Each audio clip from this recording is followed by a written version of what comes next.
StreamYard. Yeah, you can put the you upload it in there in your hold on.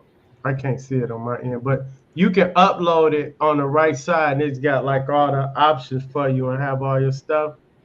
And then Mm-hmm. it'll you can loop it, you can have it loop like while we talking, you can just have it looping and people will be like waiting it to do like a countdown. Yeah, I'm about to get real fancy, but I'm gonna reach out to your boy though, cause I do want to do my podcast out there. So I'm like, why am I about to buy all this stuff when I can just pay him? And he edit Yeah. too, right? Yeah, he'll edit it for you too. Oh, better. It can get costly, but like the self-serve room, if you're not having like no guests or nothing, I'm just using the self-serve room and going there and knock out content and Yeah, just I'm hit gonna do that too. yo. I'm gonna do that, and then the ones I had guests on, like I'm gonna have you on there and some other folks, like just people in Detroit doing dope shit. Yeah. The self-serve room, you can have you and a guest though in there. It's just if you have more than one guest, you're gonna want to do the actual room we were seeing where you can have the multiple cameras. Mm-hmm. Uh, Let me put this across the bottom. All right. Well, we are live. We forget who we just be talking. Right. What up, though, y'all? Happy Wednesday to y'all. Y'all see my new name, Asia D, the HBCU Celebration Bowl champ. 'Cause Celebrate. we What won. that mean? You the bowl champ? Yeah, our school won the Celebration Bowl, so that's like the Black College Mecca game. Oh, okay. So we won for the first time in history. So, cause this was our third time going, and we won in December. So, address me as that all year. Okay. I thought they were just. I thought you was the queen of celebrating your school or something, and they had to give you the crown. That works too. But today, HBCU Celebration Bowl champ. That's dope. So, Red, tell people who you are. Introduce yourself. Reginald Perryman, real estate broker and investor. Detroit native, Detroit born, Detroit raised. Well, Highland Park actually, but it's all the HP. same. Yep, All the same. At least yep, you ain't and say don't. like Saginaw or nothing. Yep, and I'm defending Detroit because Atlantic trying to say they started wearing Cartiers before us. Oh, did you see? They talking about 20 years ago. I was like, y'all know 30, 40 years ago, Trump's there, right? They've been wearing buffs since like late 80s. Well, first it was the Woods, then the Yeah, Wires, and then the whenever the buff wires. came out. Yeah, and the comment, the one guy in the comment was like, Detroit call them bus, we call them yay. So I'm like, no, No, buff. that's two different things. Yeah, I'm like buffs is just one design with the buffalo on it, with the buffalo us, but that's it's still Cartiers. We've been wearing them since the '80s. Yeah, like do your research, baby. Earl Flynn and all them. Yeah, so Mm. but yeah, Detroit. Everybody knows Detroit. Like you got to come to Detroit to get your bus done right. Like I remember, Yep. Wall Street Trapper when he first got his woods, he DM'd me. He like, how they look? I was like, why they clear? You know, cause we 10 hours out. You know, Oh transition yeah, everything. He like for real. So I sent them a video. I was like, you see how my glasses go dark once I step outside? yep. Yours And, are supposed to do and that too. yeah, and everybody from what you call it, probably somebody from Detroit probably put somebody in Atlanta on them. You know, they wasn't people wasn't wearing them as street fashion. If you had some Cartier glasses, you just had a little bit of money and brought some glasses and you liked that style. But Detroit was wearing them. It was like even if you ain't have prescription glasses, you was wearing some yays. Them and them the Prada loafers that they done brought back out that they was Hmm. wearing those like in high school and the whole Pelly Pill, how all that's coming back out. Yeah, Detroit people was wearing them going to the grocery store or shoveling snow. right.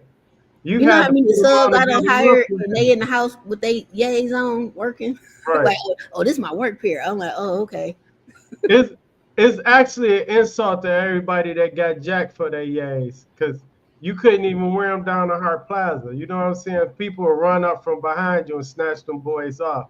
Shoot, Northland, like if they was leaning like this, they got snatched to the left and then the Yup, opposite got snatched to the right. Like, come on. Like we yup, definitely started that. Try somebody else. Now Detroit is known for a lot of fashion that y'all really be taking that y'all don't want to admit, but I right. digress. A lot of poor paychecks paid for some yays. So Thanks. That is a fact. All right, y'all. So today we doing Confessions of a Landlord. This is our third episode. Oh yeah. And we got to talk and see, I guess, what day we going to do it. I guess to make it consistent until, the summer comes and everybody start getting busy. Yeah, we'll pick a regular date so people will know what to look for. Yep. It's And some then wild landlord tenant stories out there. listen, it's a lot. Because I subscribe to a couple of them now. I'm like, whoa. Yeah, when you see how the judges react, you could tell like some judges be in favor of the landlord though, or they just be about whatever the paperwork is. I think we got to start watching some of the Detroit ones too, in case we see somebody we know. I'm going to fall out. I've seen a couple people.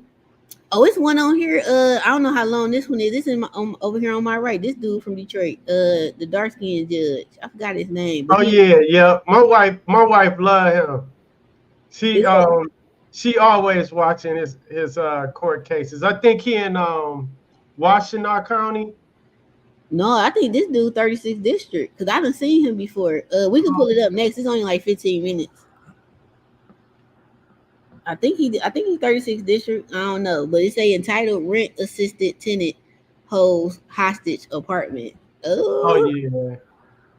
somebody said make sure y'all get Posse up here. Oh, for sure. We definitely need Oh, the attorney definitely. side of this. I gotta call him too because he had to go to court about some contractor stuff. Not him suing the person, like one of his clients, another New Yorker. Don't listen.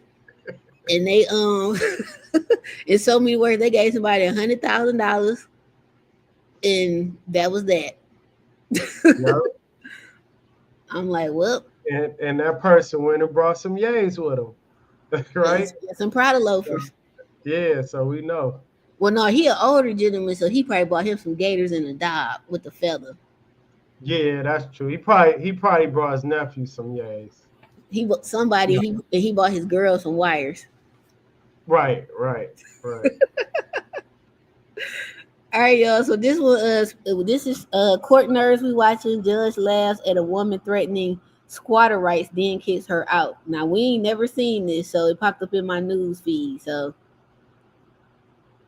Where I stay, and that is where my address is. I'm not a squatter. I have been there for almost a year. I do have squatters' rights, ma'am. Versus Jabron Haywood, case number 25C0328.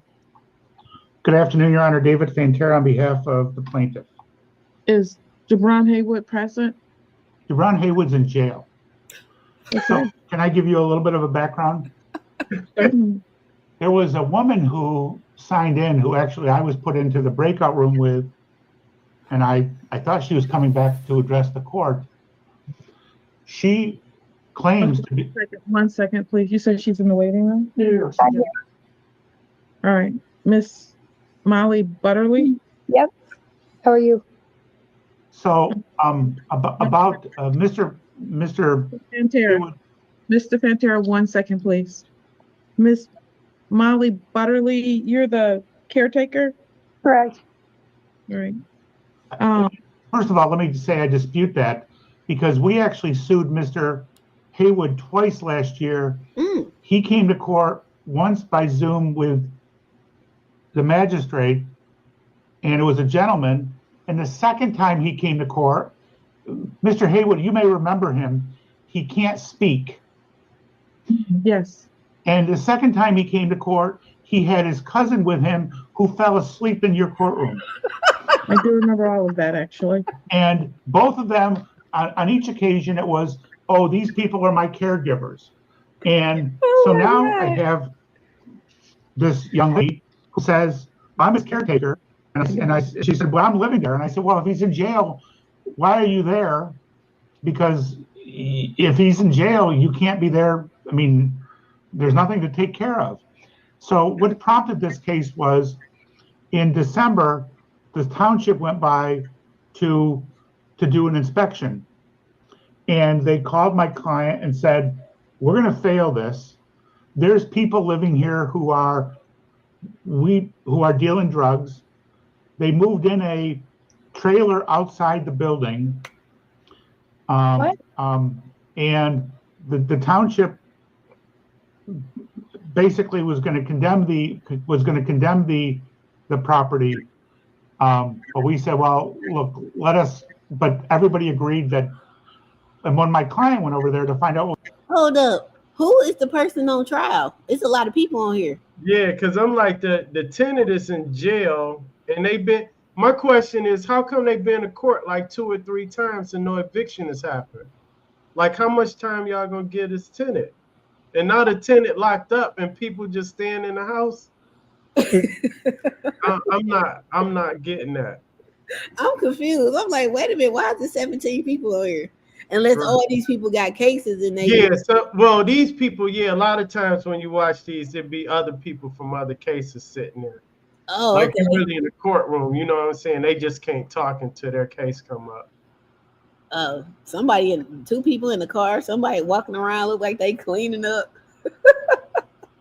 What was going on? He found 4 young men, and none of whom was Jabron Haywood. And so we said, well, we don't have a lease. We're just going to send a 30-day notice. In the meantime, there have been 2 drug raids on the property in the last couple weeks. Oh my God. And so Miss Butterly does not have a right to be there. I don't know whether she's his caretaker or not, but if she's his caretaker, he's not there. And certainly when we came to court a year ago, I shouldn't say a year ago, probably April or May, he didn't bring Miss Butterly. He brought on 2 different occasions 2 different men. And so he doesn't have a lease. Hold on. Is this David guy? Is he the attorney? Yeah. It sounds like he's the attorney for the landlord. My question is she the caregiver for the tenant, and the tenant is in jail? Who is she caring for? Like, what's and they didn't been to court like 2 or 3 times. He keeps saying that. I'm like, and the house got raided for drugs a couple times. This landlord house probably crap, right? You know what I'm saying? Like, he got to gut that. I already know what you got to go through to get somebody out. You just let somebody stay there. They in jail. They people staying there getting the house raided. You know what I'm saying? That look bad on you as a landlord. Yeah, this only 8 minutes. Yeah, we definitely gonna do this other one. Yeah. She doesn't have a right to dispute this. Right. I would like a judgment. I think we did a second mailing. So I would like a judgment that require whoever is in there to be out within 10 days. Now, Your Honor, if I may. Well, you can't represent him, ma'am.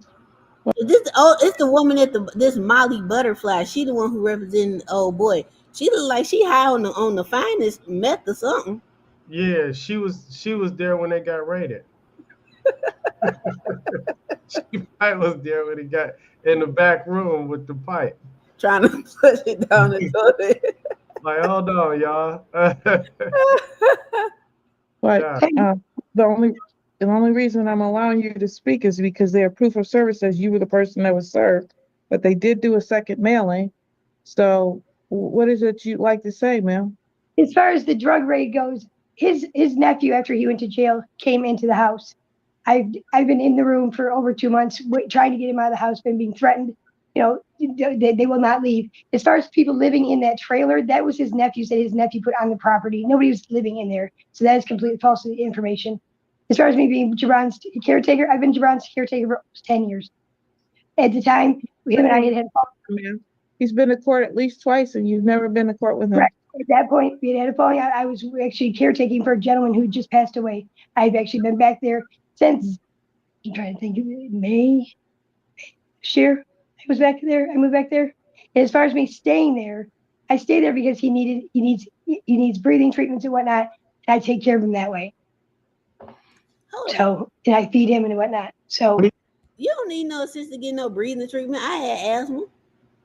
Yeah, I'm trying to figure out what is he doing to get in jail go to jail if he need all this help, this breathing. I mean, I'm trying to figure out why he need to care. Something not adding up. I don't even know. Is she in the house right now? It sounds like it. Cause she sure look like she on the couch with her ankles crossed. I'm just thinking like you gotta be active to get locked up, right? If he need a caretaker, something ain't adding up to me. But I guess I don't be knowing how I get this far. Like you didn't have this person in your house, they in jail, they selling dope out the crib, and you got to keep going back to court to get them out. That is crazy. Somebody said Judge Mathis would have been called her a crackhead. Facts. Facts. But he's been in jail since when? October, end of October, beginning of No, November. if he's been in jail since October, you're not taking care of him living in a I place. understand that is where I stay, and that is where my address is. I'm not a squatter. I don't appreciate you being rude to me because I did not do anything in this case. Ooh. All I'm saying is that I don't want to uphold the squatters' rights, but I have been there for almost a year. I do have That's not squatters' rights, ma'am. So you can stop that. But secondly, if you're the person who's been there since October and the place has been raided twice, then you seem to be the person that's responsible for that. There's no drugs. There's no drugs found at the first raid. As far as the second raid goes, I have no idea. There his traffic, as far as the people that were there when they came to do the inspection, those were his nephews that were there in town for Thanksgiving. And we told it. Professor Terrence Tao is the equivalent of a rock star in mathematics. Regarded as the Hold up. Who she talking to? She told the judge. Wait a minute. She said the first raid there was no drugs in there, cause she been there since then. And then the second raid it was his nephews cause they was in town. So the police just caught on to him that quick. Like they ain't raiding a house without a reason like that, not for drugs. So it's like, yeah, this crazy. But then I she just started feel for the landlord. You got to go through all of this just to get your house back. And then who she talking to, dog? Like she raising her voice, and I'm like, hold on, like, ma'am, pipe down. Oh, Zoom court different. People That's on what she Zoom. in person. Yeah, you thought internet gangsters was bad. Zoom court, they be getting crazy with the judges. Oh, child. At least I let they ad play so they can get their little monies. Oh yeah. Already played enough. All right, Mr. Fanter, given that the defendant is not present and he does not have representation present, anybody with the legal authority to represent him on his behalf, he has been properly served with the notice to quit based on the documentation I have in the file, which indicates that he was served on December the 15th with the notice that he had 30 days to move by January 20th of 2025, which means that if anybody was present at that particular place, they would know that as well. I'm going to grant your motion for a judgment in this case, giving them until you say what date to move, Mr. Ventura. 10 days, which would be, I believe, February 18th. Do you need me sworn, Your Honor? Yes. You swear or affirm the testimony you provided is the truth, the whole truth, and nothing but the truth? I do. Thank you. Everything I just said is true to the best of my knowledge, information, and belief. And I will. His lease expired. It ended on June 1st of 2024. So this 30-day notice was sent because the lease has expired. We gave him more than 30 days notice. Whoever is in there has not moved out. We'd request a judgment for possession with a writ after 10 days if they have not vacated the property. Judgment for possession. Okay, so now what if I got out in 10 days? Then the sheriff's department will be out on the 11th date to give you notice that you have 24 hours to move. If you don't move after that, ma'am, they'll be out with the sheriff's department's might to place you and everything in the premises on the street. Okay, thank you, Your Honor. You're welcome. She hung up. Yeah. So his lease was up in June of 2024. They in court. They didn't have several court dates. This is the third one, seems like. And it's February 2025. They just in the house selling dope, and they can't pay their rent. Oh, the actual tenant is in jail. That's just a damn landlord nightmare. Like you know what I'm saying, from That's June crazy. of last year to February before you can get somebody out. That's crazy. That's well, Detroit kind of don't be no better depending on what time of year, especially if it's around holiday time. Yeah, I tell people, man, send your notices quick. That's like the lady who I was telling you about earlier. And I'm like, girl, she talking about, well, what am I supposed to do? I was like, I would have been filed the eviction. Today is the 15th. This one she told me. She like, Right. well, I ain't heard from her in 12 days. Well, she should hear from my attorney. And she's like, well, maybe I just sent her a notice to quit. Maybe forget all that, call the attorney and go and get up out of here so she can be up out of there by April, hopefully. Yeah, paperwork sound loud. Like if you ain't heard from nobody, that paperwork will speak very loud for you. Like That a sounds like lot of people abandonment. just wait. That sounds like abandonment, you ask me. And she Yeah, was like, well, what is in your lease? I was like, rent is due on the first, late after the third, after the fifth, I'm starting the eviction. So on the sixth. And when she like, well, what's your late fee? I was like $100. yeah, I'm like, what the heck? that's crazy. This is That Judge Simpson, he is in, I think he down by like he's Washington County. mm-hmm. Hold on, this got a couple more minutes left. All right. Anything else fun and exciting today? Not anything fun and exciting. Well, that's it. That's what we call the case of But who was the guy in the back? These people in the background in court doing too much. Like one walking around outside like he cutting the grass. Yeah, they don't have no respect for the courts. That's because they in Zoom.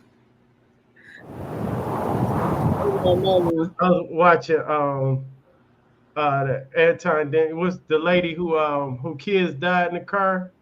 Man, that me and Erica just did a show on that.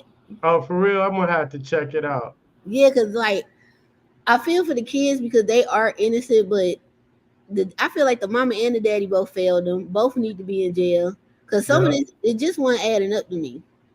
yeah.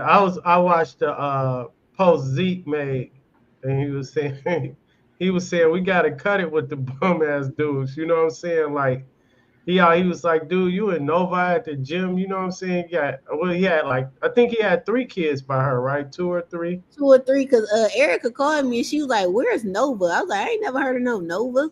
And then No, I thought about it. I was like, "Oh, Nova." I was like, "It's like 30 minutes or something outside Detroit. If you're a West Sider, for me, it's 45 to an hour depending on traffic because I'm further east."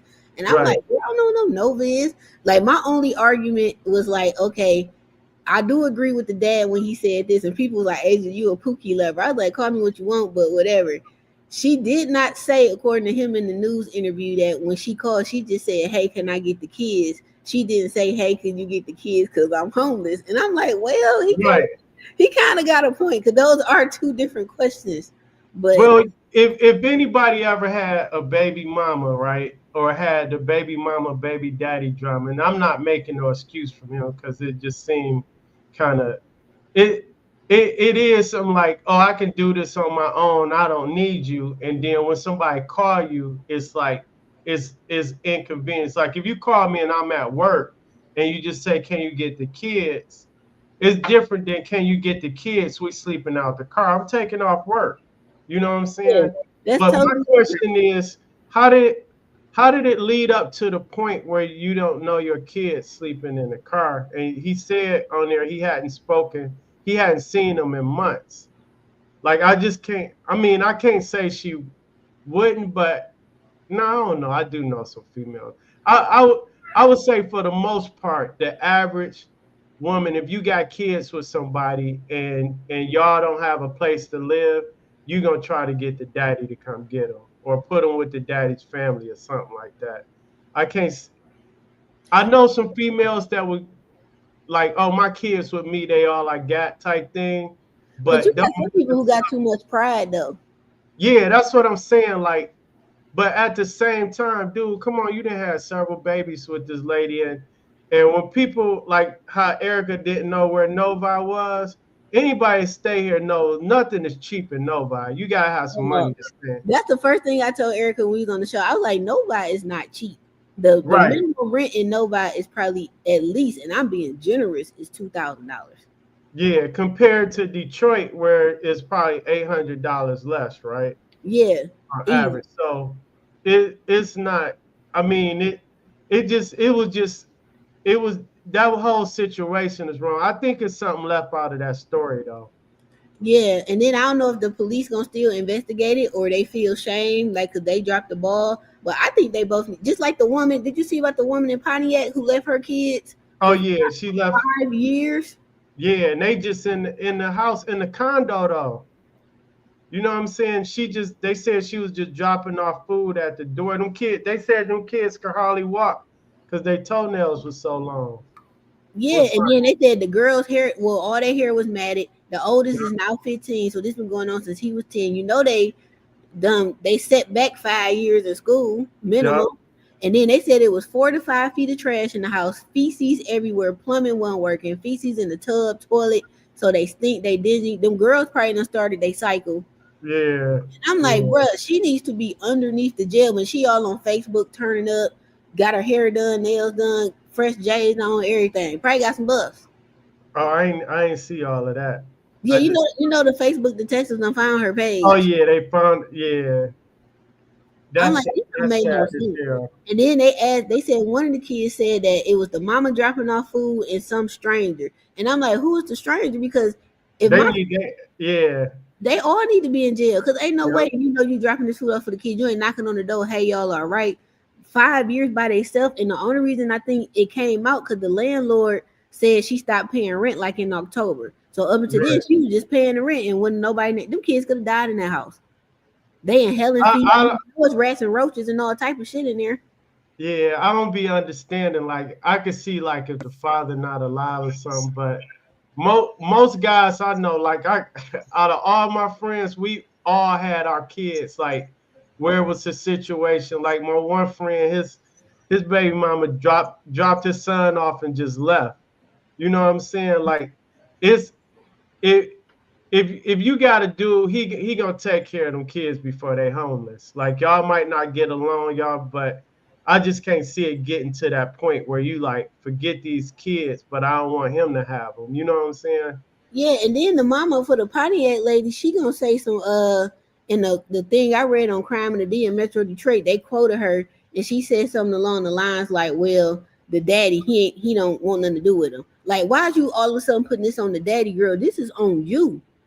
Right. Like, that's on you. The daddy is a whole nother situation. We don't know if he gave up his parental rights or if you had been lying to him the whole time and he trying to see his kids. Like, we don't know that. But Yeah. as of right now, this on you. My mama told me, Asian, if you have kids, them kids is your kids until that man prove otherwise. Right. And I'm like, I mean, but they both need to be held accountable because oh, it's I like agree. at some point in time you gotta fight for your rights as a parent. You can't just give up.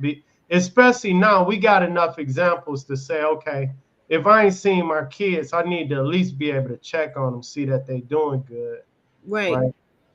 So I mean, God, dog, Like, that's sad. I'm like, dog, what's going on? Like, it's so many people out here who probably can't have kids who would love to be good parents. And y'all yep, out here doing the most. I'm like, 3 kids. I think it was 3 or 4 that was left in that Pontiac situation. And then back to the first one with the 2 kids that passed away. They said the youngest one just had a pamper and a t-shirt on.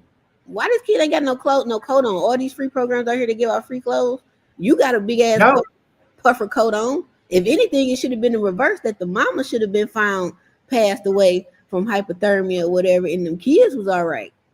yeah. That was my She was saying they had everything they wanted, electronics and everything, but then Why is they that? don't they got on a t-shirt and no coat, and I'm trying to figure out where's that thought process. And it's not to blame, but well, it is to It blame is because the blame. they shouldn't have electronics and no coats if y'all staying out in the cold. But Listen, and man, then I they would said have been walking that casino all night.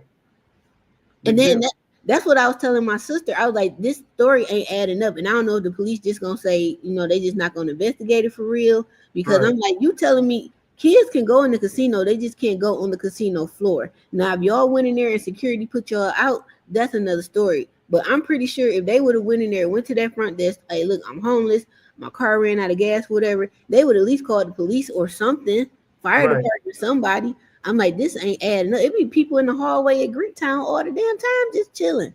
Yeah. But to her defense, though, it's like, you know, if she in that situation, a lot of times the first thing they do is want to take your kids from you sometimes. You know what I'm saying? If you can't provide housing. And she probably felt like, I can't let nobody know about this. I mean, it's a lot of reasons, but it don't justify what she did. But I can kind of understand probably what she was thinking. But at the same time, they shouldn't have electronics and not codes. Backwards as hell. And Yeah. then I think it was 8 people in the car. So it was the mama, the grandma, her 2 kids, so her siblings, I think they're like teenagers or something, and then her 3 to 5 kids. So it was damn near 8 people in this old ass van. And then something about the interview Erica pulled up, the grandma, they asked her, she like, well, when I woke up, you know, I didn't know what was going on. So you just slept through the whole night in the, in the freezing van. And then Right. they said that the kids passed away from I think CO2 poisoning. So I don't know if they had like one of the mini propane tanks in the car trying to stay warm. But even if you're trying to stay warm, why this baby ain't got no clothes on? That's the part I couldn't get past. Right. Yeah, that's crazy. You I'm like, said grandma was like 48 or something like that? yeah, I'm like, Yeah. that sounds weird by itself, but I digress. But Yeah. she had 2 teenage kids in there, which is her siblings plus. So all y'all homies, you telling me 48-year-old grandma, 30-year-old, 29-year-old mama can't both go work at Burger King and pay rent somewhere? You can get something in Detroit, 600-700 a month still. Y'all gonna be deep as hell in the 2-bedroom, but you can Yeah, still. but it's better than the car. It's better than But nothing.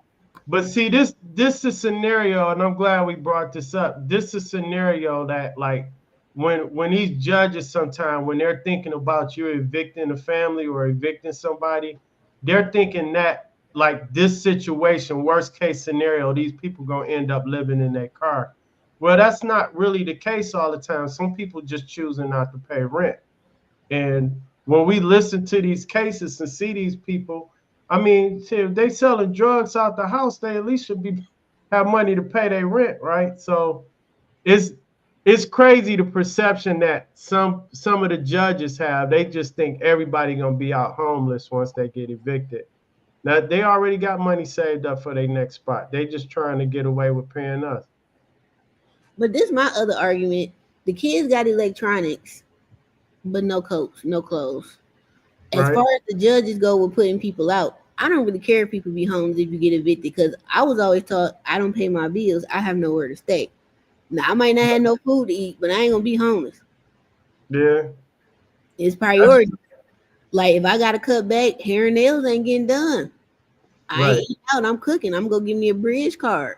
Like all these programs that's out here, and she got all them kids, like there's no way. And then they got a GoFundMe up. That GoFundMe is the most ghettoest thing I ever read in my life. They raised like 50 some thousand and it's I think they stopped it or whatever. And then I think I read some landlord that gave her a house free rent for a year. And I'm like, this is not solving the problem. This is a band-aid. So when that year is up and now you like, okay, rent is 1,500, 1,800, wherever the house is at, you gonna put her out now? Right. And he gonna have a hard time putting her out because this whole situation gonna come up in the story in court. So I And don't then they know. gonna keep giving them more time because that judge ain't gonna want to be the bad guy or the bad girl. So If the daddy working in Novi, I mean, I'm not saying that his child support should cover rent, but it should be a substantial amount if she got a couple kids. If he can afford to stay in Novi, he got to be well, keeping he's up. staying with his new girlfriend, mama and daddy. Oh, so he just a bum for real then. Cause I told you Facebook already So done he could. they So done he girlfriend probably with couldn't. Yeah, he probably couldn't even get the kids. He if he wanted to, because they probably like we ain't bringing you ain't bringing them kids out here.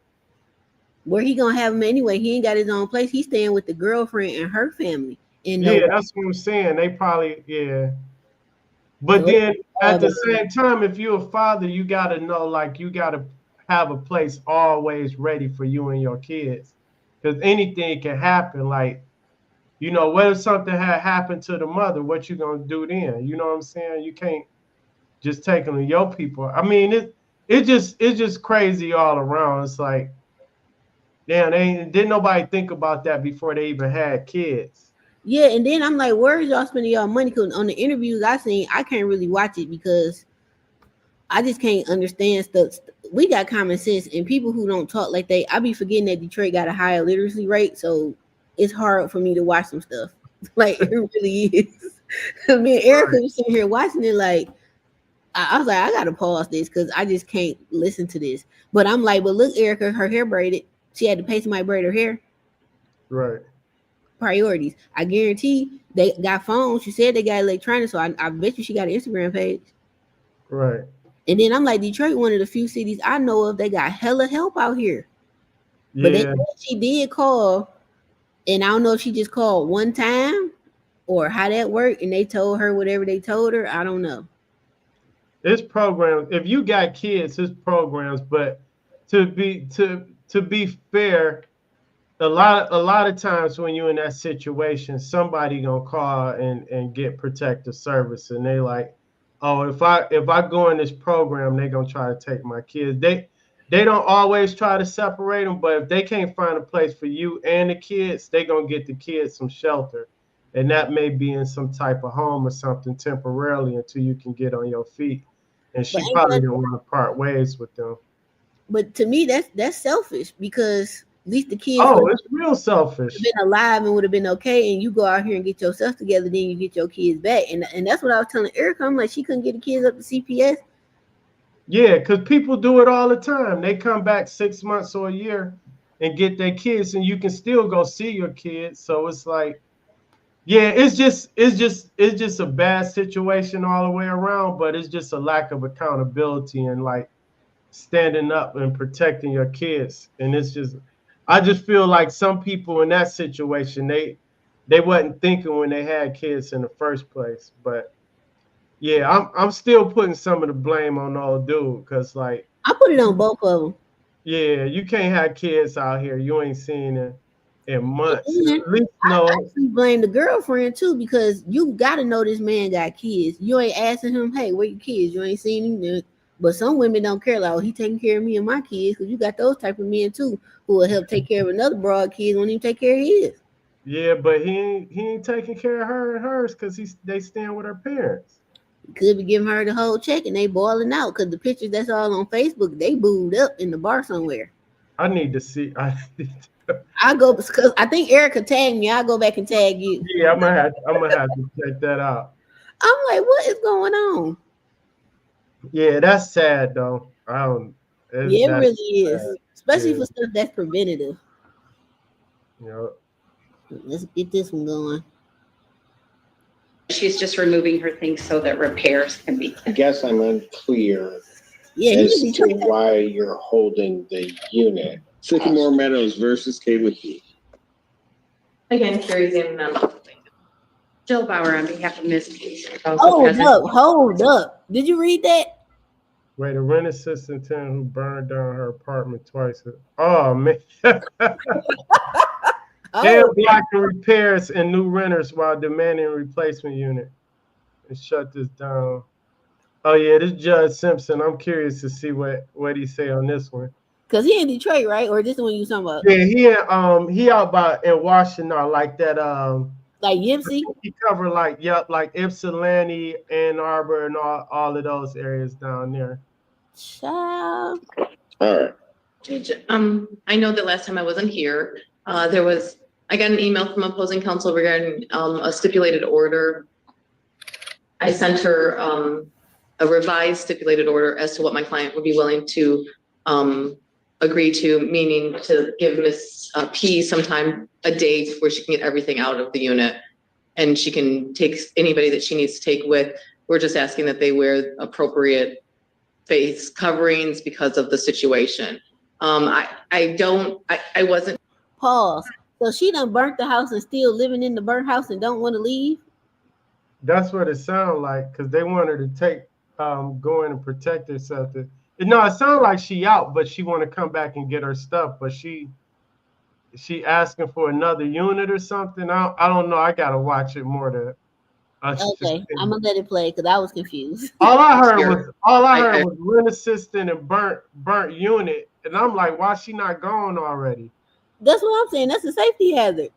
Yeah. I heard through the grapevine of what happened. I just want the court to be aware it's about insurance bids. I mean, realistically, insurance bids and contractor bids and making sure that we have the appropriate people in the unit. All of the things need to be removed, Judge. It's soot filled. There's a wall that needs to come down. Am I correct?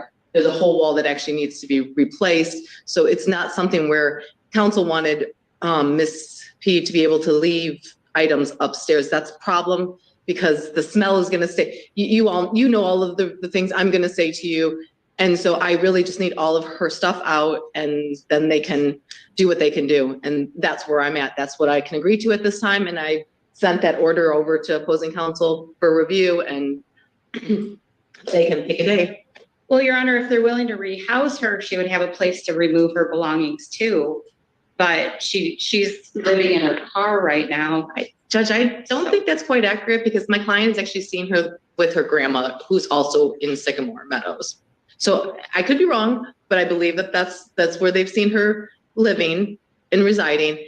At this time, Judge, I don't have the authorization to agree to rehouse her, and I don't think that my client's willing to do that either from what I've been told at this point. So I'm willing to give her the time that she needs to get her stuff out of there so they can get in the unit and do what they need to do. And we believe that they should be rehousing her. So we'd ask the court to. But she's not in the unit. So I guess I'm unclear as to why you're holding the unit hostage. Well, wait, hold up. We're not really holding. I mean, hold up. So her stuff is in a unit that burned, but she don't want to move. She want to get her stuff out, but they're saying everything needs to go so they can come in and fix the unit. She wants to leave it there until she get another house, or another unit. But if it's all burnt and got soot, like, you should want them to take it out. Yeah, but I wouldn't. Sure, she not getting none of that reimbursed because it sounds like she caused the fire. Yeah, and she should have had renter's insurance, which it sounds like she didn't. But in addition to that, if I'm the landlord, like I guess that's the attorney, I don't want a tenant or somebody that's not a contractor or inspector going back into a burnt unit, because that's liability. Like, if there's any structural damage, they get hurt, then you are screwed as the landlord. Yeah, because that's what she's trying to do, go in there and fall down or something. Oh. Yeah, that's crazy. This is crazy. Because that's what you're doing. I mean, they can't, if her things are in there, they can't do anything. And so I don't know who that benefits. Well, Your Honor, I was not aware that it seemed to me that the damage was just in the kitchen and that there wouldn't be any work being done upstairs. So that's why I thought she could leave her large items upstairs because she has nowhere else to put them right now. If she was rehoused, she would have a place to put them.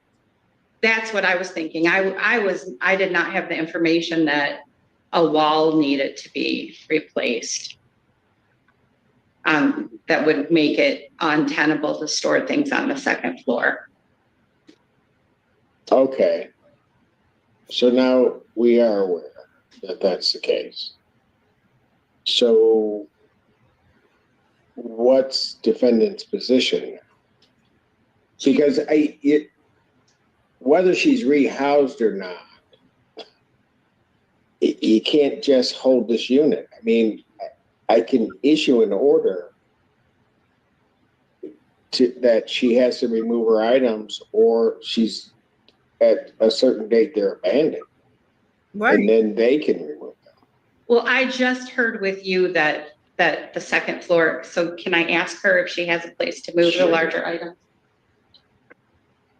Your Honor, Ms. P has items in the unit that she wants to remove, but she she's willing to not take the larger items because she has nowhere to store them, but she just wants the court to be clear that she's not surrendering her right to the unit. She's just removing her things so that repairs can begin. That's what she's concerned about. No, I had, that's not how that works. Wait a minute. So she wanted. Wait a minute. So she. What I understood, she want to get her stuff out so they can fix it up, and she thinks she going back. Yeah, but it sounded like that's why she wanted to leave some of her stuff in there, and she wanted to be able to go in and out and access it as she wanted. But yeah, I'm thinking like if the place burned that bad, do you even want that stuff? And why would you put it in a clean unit? You know, it's hard to clean some of that stuff once it's got all the fires. That shit is in there. Yeah, it depends on how long it's been sitting there. Yeah, everything's smelling like smoke. Yeah, that's crazy. Trifling.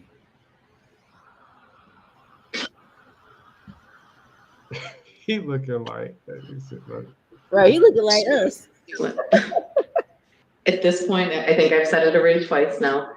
My client's not willing to rehouse her. I don't. At this point, I just need her to get the stuff out so that we can get done what we need to get done.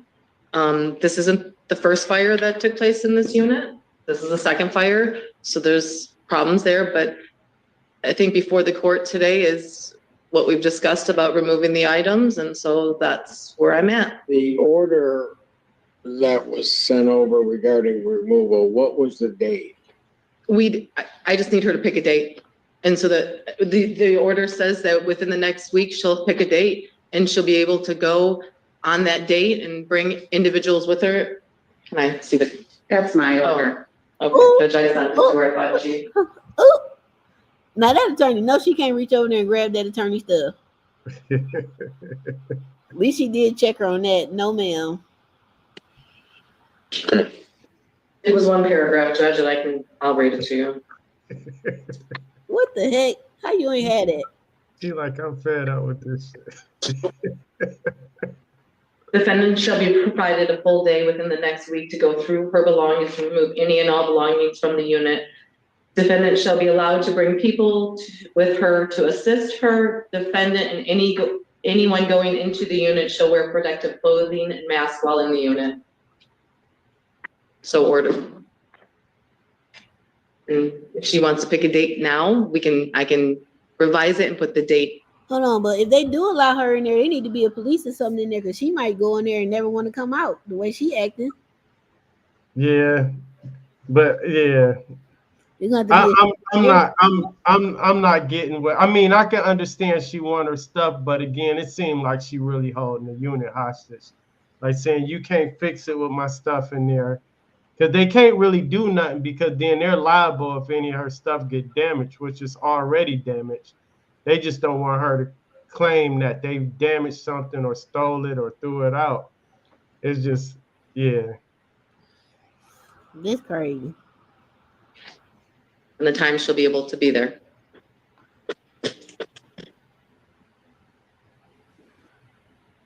He's just like, this some BS. Give me a date. Yep, he like, y'all figure this shit out. Hurry up. Right.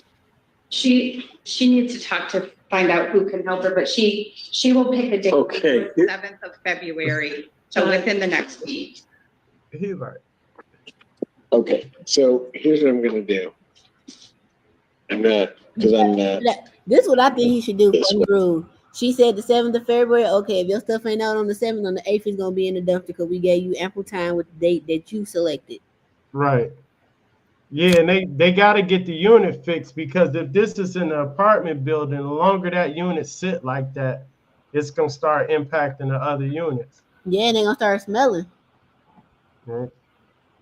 Well, can't pick a date. I'll pick a date. Okay. It's February 6th. Thank you, Judge. Thank you, Judge. So put that in the order. I'll sign the order, and then what do I need to do? Adjourn this case out to deal with the. I have 2 other things that I want to put on. Sure. I'd like to add an explicit sentence to the order that clarifies that she's not giving up her right to be housed by emptying out the unit? No. Well, if the case continues, of course she's not. She's Okay. challenged. I don't know why that needs. Okay, to I be just, there, but I just want that to be a part of, otherwise, she'd get her stuff out and we're done. But obviously, we're not. okay. I'll The be other, handling this when I get Social Security, apparently. Go ahead. okay. I think that the stove should be preserved for examination, since that's the key item about how the fire started. Stove should be preserved. Ma'am, that's what the fire department do.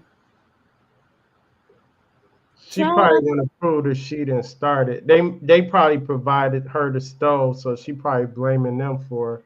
Oh, because it was faulty, but it done happened twice, so they might say it the first time, but the second time they like, bro, just get out, because ain't nobody else stuff caught fire. Yeah.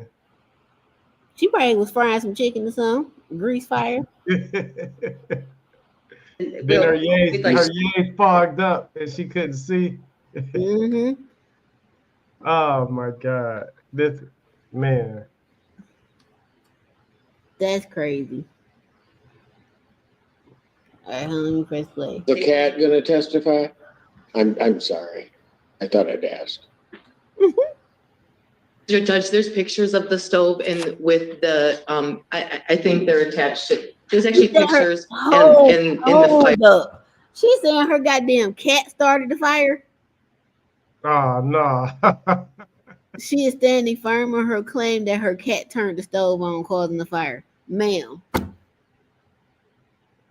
Now, I know these animals are talented, but Hawkeye ain't turning no stove on. Right. Bruh. Fire report with showing that the stove was actually on, that the knob was on to turn. So I don't know what. Yeah, I know, but the issue is whether or not a human being turned it on. I don't know what the issue is, Judge. I understand very, very clear. I'm not sure how we're going to resolve that, but I'm not either. I'd like an opportunity to see if I can find someone who might be able to weigh in on that. I don't know how this cat still available. Ask the cat. I just asked you a question because do you still have the cat? Okay. Judge, I don't know how she wants me to preserve it. So I have no. You still got the cat? So the cat died in the fire? The cat gonna be a witness. So how they gonna know the cat telling like purr if you turn on the stove? Right. Way of preserving a stove. So unless Miss. Well.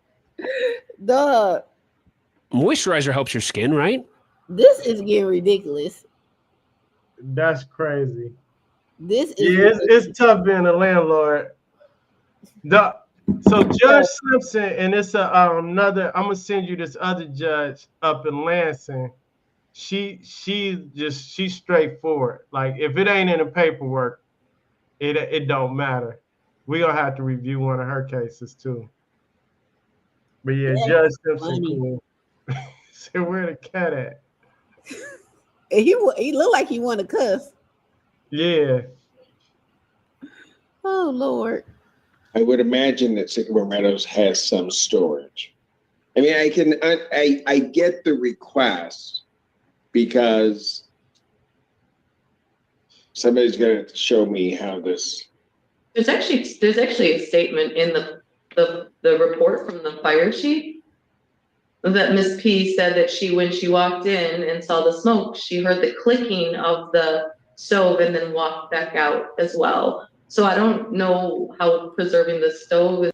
Hold on. So this is exactly why I started putting all electric stoves in my rental. Cause that's a gas stove. You heard the clicking. You know how I make the little tick sound. Yeah. That's exactly why. Cause when I did Balfour, I did a conversion for gas or electric because I was selling it at first. Then when I decided to rent it, the electric one just happened to be on sale. And then when I thought about it, I was like, you know what, going forward, I'm doing all electric. Yeah. Yep. Cause that gas, if that flame go the wrong way or the wind hit it, it's a wrap. Yeah. Or they leave it halfway on where you can hear the gas hissing. That's probably what she talking about. Yep. It's going to change any of the evidence that's out there, but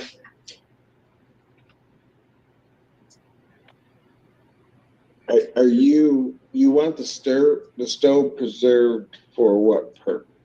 To determine whether or not It there's could some. be started by an animal. I mean, that's what they put. So the attorney a retard too. What school this attorney got her degree from? Because this ain't making no sense. Well, I mean, she's fighting for a client. Like, you got to think if the attorney was hired to protect the client, regardless of how crazy it sounds, she got to throw some curveballs in there anyway. But she got to be one of them. What is it? The public defender or whatever, like that program they got here for tenants. I know you ain't pay no lawyer for this. Yeah, no, she didn't, but still, I mean, she gotta. I mean, that's why she that type of lawyer. She not on the other side because she probably feel for the lady, right? So, but yeah, my attorney would eat her ass up. Look, Ponzi will destroy her, bro. Yeah. Like, where is it saying at least she can have a cat? Like, we going down all of that, right? Yeah, we going word for word. Can you even have a pet? So you should be kicked out just off that. Yep. In their motion that I got yesterday. But that's what was in the. I didn't put that in the. But that was a statement, I think, by your client to the fire. But she recorded the conversation with the fire department. That is not what she said. So the fire report is not accurate. Okay, well, to make it fair, you guys are gonna have to find some place to store the stove. The stove, prepare an order, gotta preserve the stove as well as. If my client has no place to put it, what would you like me to do? Does Miss Bauer want to find somewhere to preserve it? Right. Judge, because my client doesn't have storage. If they, I mean. And then hold on, check this out. You want me to pay to keep a stove that's fire damaged, just so you can decide when you want to go out and investigate it, which you don't have any money to pay somebody to invest. Like, that don't make sense. Like, why would I pay for storage for a burnt up stove that caused the fire? Well, I mean, I'm not a fire that just gonna put in the dumpster and go get something else and call it a day, or take it to the scrapyard. Like, girl, and you think you about to put a burnt stove in the storage unit? So this is what, when people ask me, like when I tell people, I say I'd never go to court. Like, always I let my attorneys handle everything. I don't even show up. Me neither. I tell them my side of the story. They show up, and I don't even want to sit through nothing like this. I couldn't do it because I'd be wanting to fight. Like, girl, you just gonna sit up here and lie to these folks? Yeah, that too. Plus, I don't want to pay for parking and sit down there for several hours and they hear your case last. I'm thinking all the money I missed out on just trying to get this tenant out. I'd rather be doing something else. But I couldn't sit there and listen to nothing like this, especially you just burnt my unit up. Only course I'm sitting in when I file liens on folks. Now I sit up in there. I got the whole day. I'm gonna have some snacks. Oh yeah, that's a little different. But something like this, I ain't about to. Oh yeah, tenant stuff. I ain't in there. Yeah. Here go the lease. Here go the text, and I'm about to go check all your social because y'all put all your business on there anyway. She ain't got no rent because she keep going down to Miami.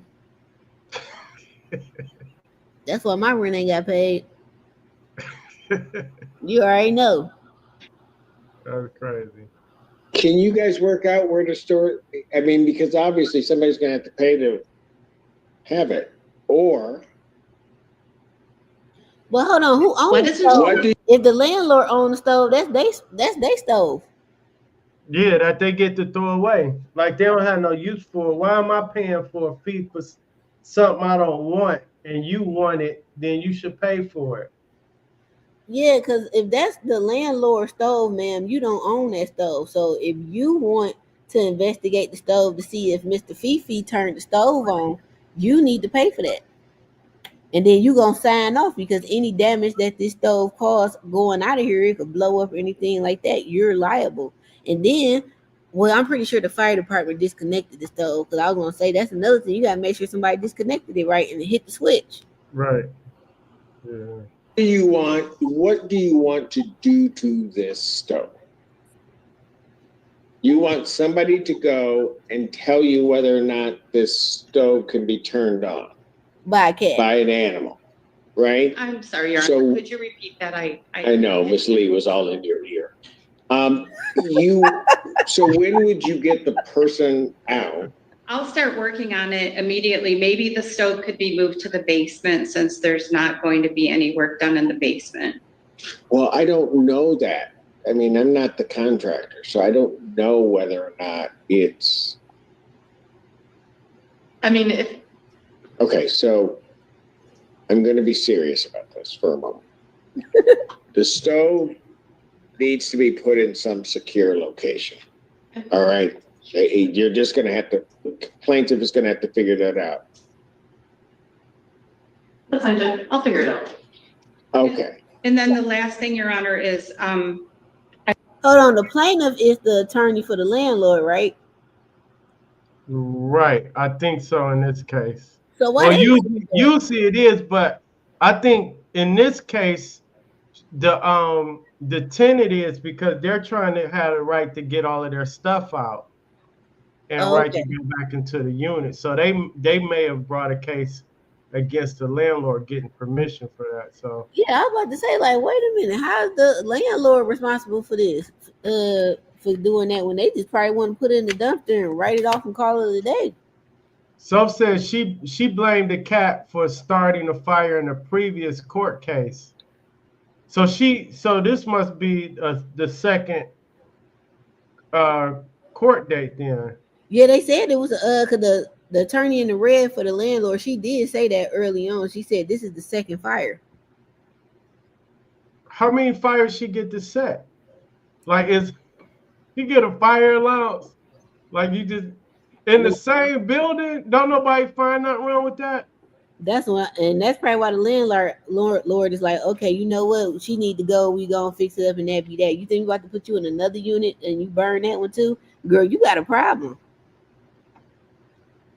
Her and her cat.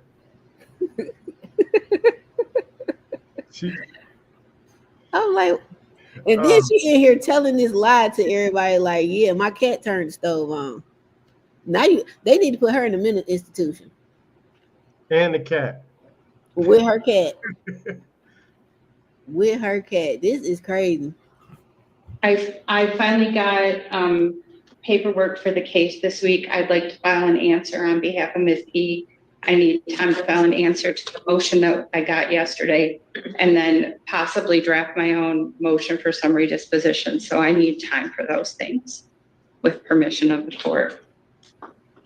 How much time are you going to need?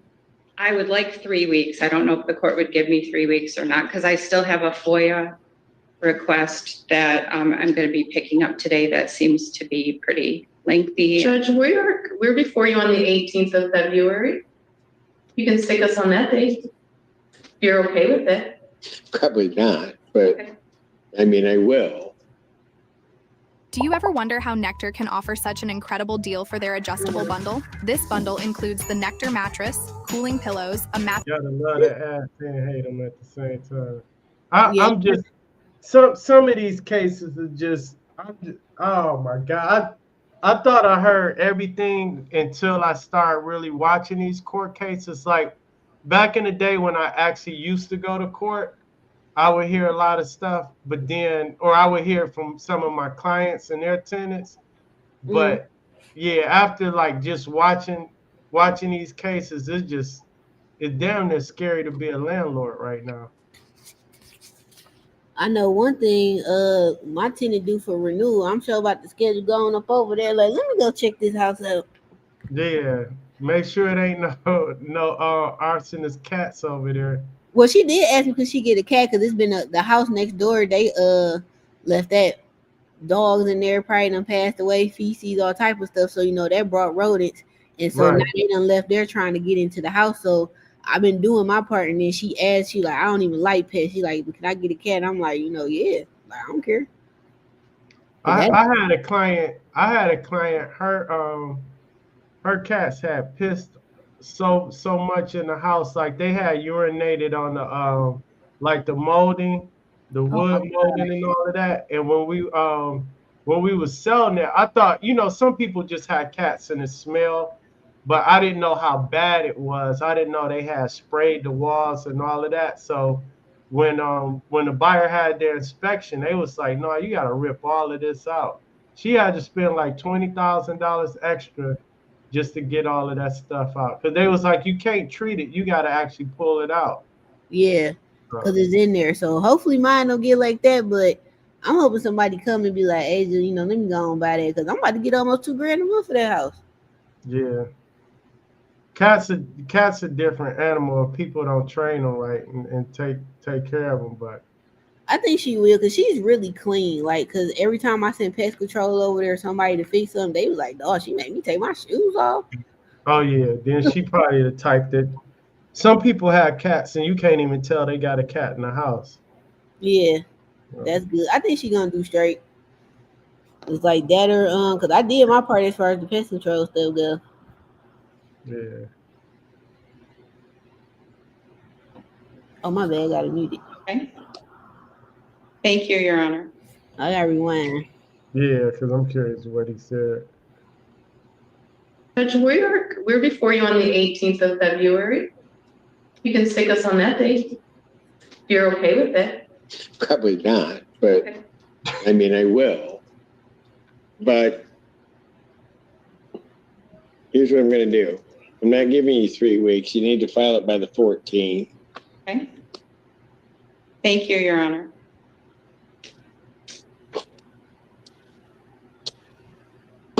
And then I will adjourn this matter out. We can put you on the 18th. Okay. Thank And you. then we'll figure out where we're going. February 18th, 2024, 9 a.m. That's it. Oh, that was yesterday. Yeah, this You recent. prepare the order regarding preservation, and you prepare the other order, and then I'll sign it. Thank you. So she gotta have all her stuff out by the 18th? I do also. Huh? That's what it sounds like. And then they gotta put that stove up. I'm still curious as to where the cat is. Right. And was you even supposed to have pets? A picture of the cat's front paws.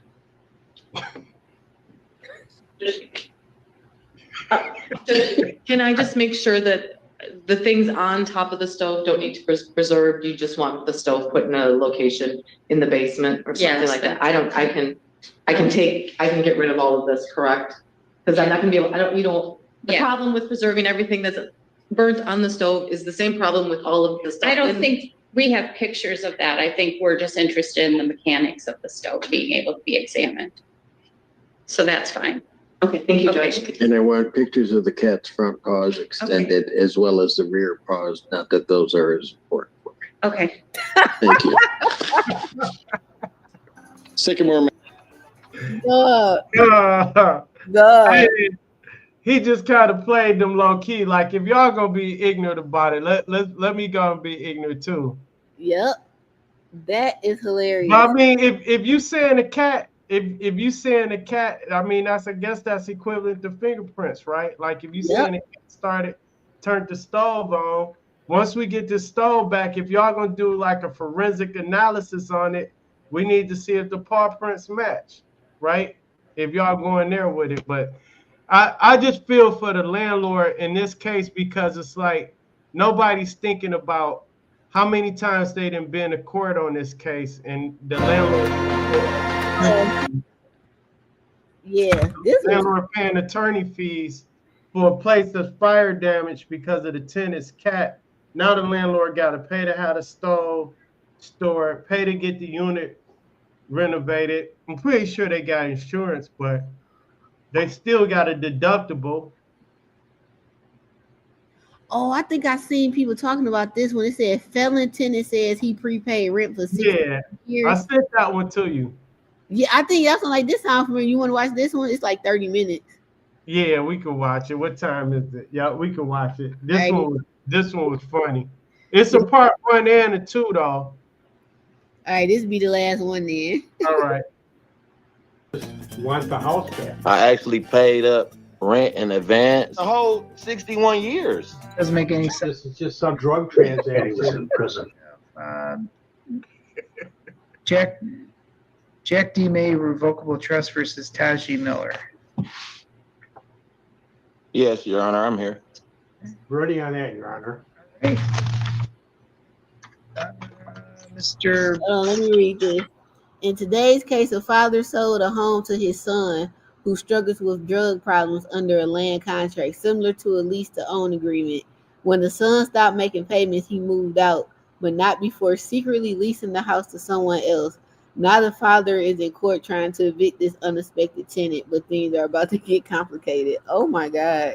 So this is crazy because as crazy as this sounds, right? Like when you listen to the guy, the tenant, it's gonna be like, oh no, this should be a cut and dry case, right? Mm-hmm. But the problem is gonna be the paperwork. We know how we always say, like when people don't have their paperwork right, the father did everything right, but like 2 or 3 things wrong with the paperwork, and that's gonna almost cost him. But we'll watch it, you'll see. Oh Lord. Oh wait, let me see if we had any comments from the other one. All right. The caregiver needs to be out in 48 hours, not 10 days. Facts. That was the first one. Oh yeah. She blamed the cat for starting the fire. Yeah, that's crazy. I gotta find that one. Yeah. Isn't that the same judge from the boy that was driving a suspended license? I don't know. Court. Yeah, but he from here though. That case was here. That was. Oh yeah, that one went viral, didn't it? Yup, that was Judge Simpson. He was like, "You driving now?" It says he must have headbutted a hole in the water, caused eviction. Something. Belzer, do we have witnesses? Just Mr. May, but I don't think any of the facts are contested. Okay, let's swear him under oath anyways in case we do, I guess. What Yeah. May, why don't you read? Do you swear from the testimony you're about to give will be the truth? Yes. Okay, just in case. So you're under oath in case we come back to a question. Mr. Belzer, go ahead and tell me what may not be in dispute, I guess. Judge, his property is owned by a trust. Mr. May is the trustee. And this property was sold under a land contract to his son, Brian. Brian May then entered a contract with Mr. Miller, a lease agreement. Apparently, Mr. Miller prepared, but it was a 61-year lease on a house for $1,000 a month gross. Mr. Brian May lost this house. He was not making the payments, gave a deed in lieu of foreclosure, and we now own the property. We've had no dealings. We entered into no agreement with Mr. May. He's there. He's subject to numerous felony charges, possession of a firearm, felon third time, but real important here, maintaining a drug house, and it's a bunch of drug charges he has, cocaine. And in any event, we have no relationship with him, never entered a contract with him. He's just there under a prior owner. We just want the house back. Okay. So hold up real quick. Miller. So when you all right, so you see how they broke this down about him, right? Mm-hmm. Really, in this case, his history shouldn't have anything to do with this. This should just be a straightforward landlord-tenant issue, right? Mm-hmm. But when you hear them explain the issue with his son, the owner's son, you're gonna start seeing how the finesse came together. Child. Let me press play. Did you have a lease agreement with Brian May? Is that right? Yes, Your Honor, I do. Okay, so why don't you raise your right hand just so we go this way too? Do you swear from the testimony you're about to give will be the truth? Yes, Your Honor, I do. Okay. And Brian, when did you enter into a lease agreement with Brian May? I entered this lease agreement with Brian May on July 1st, 2024. I'm sorry, what was it? July what? July 1st, 2024, Your Honor. Oh, just this year, July 1st, 2024. Was there a written lease agreement of some sort? Yes, Your Honor, it's a written agreement.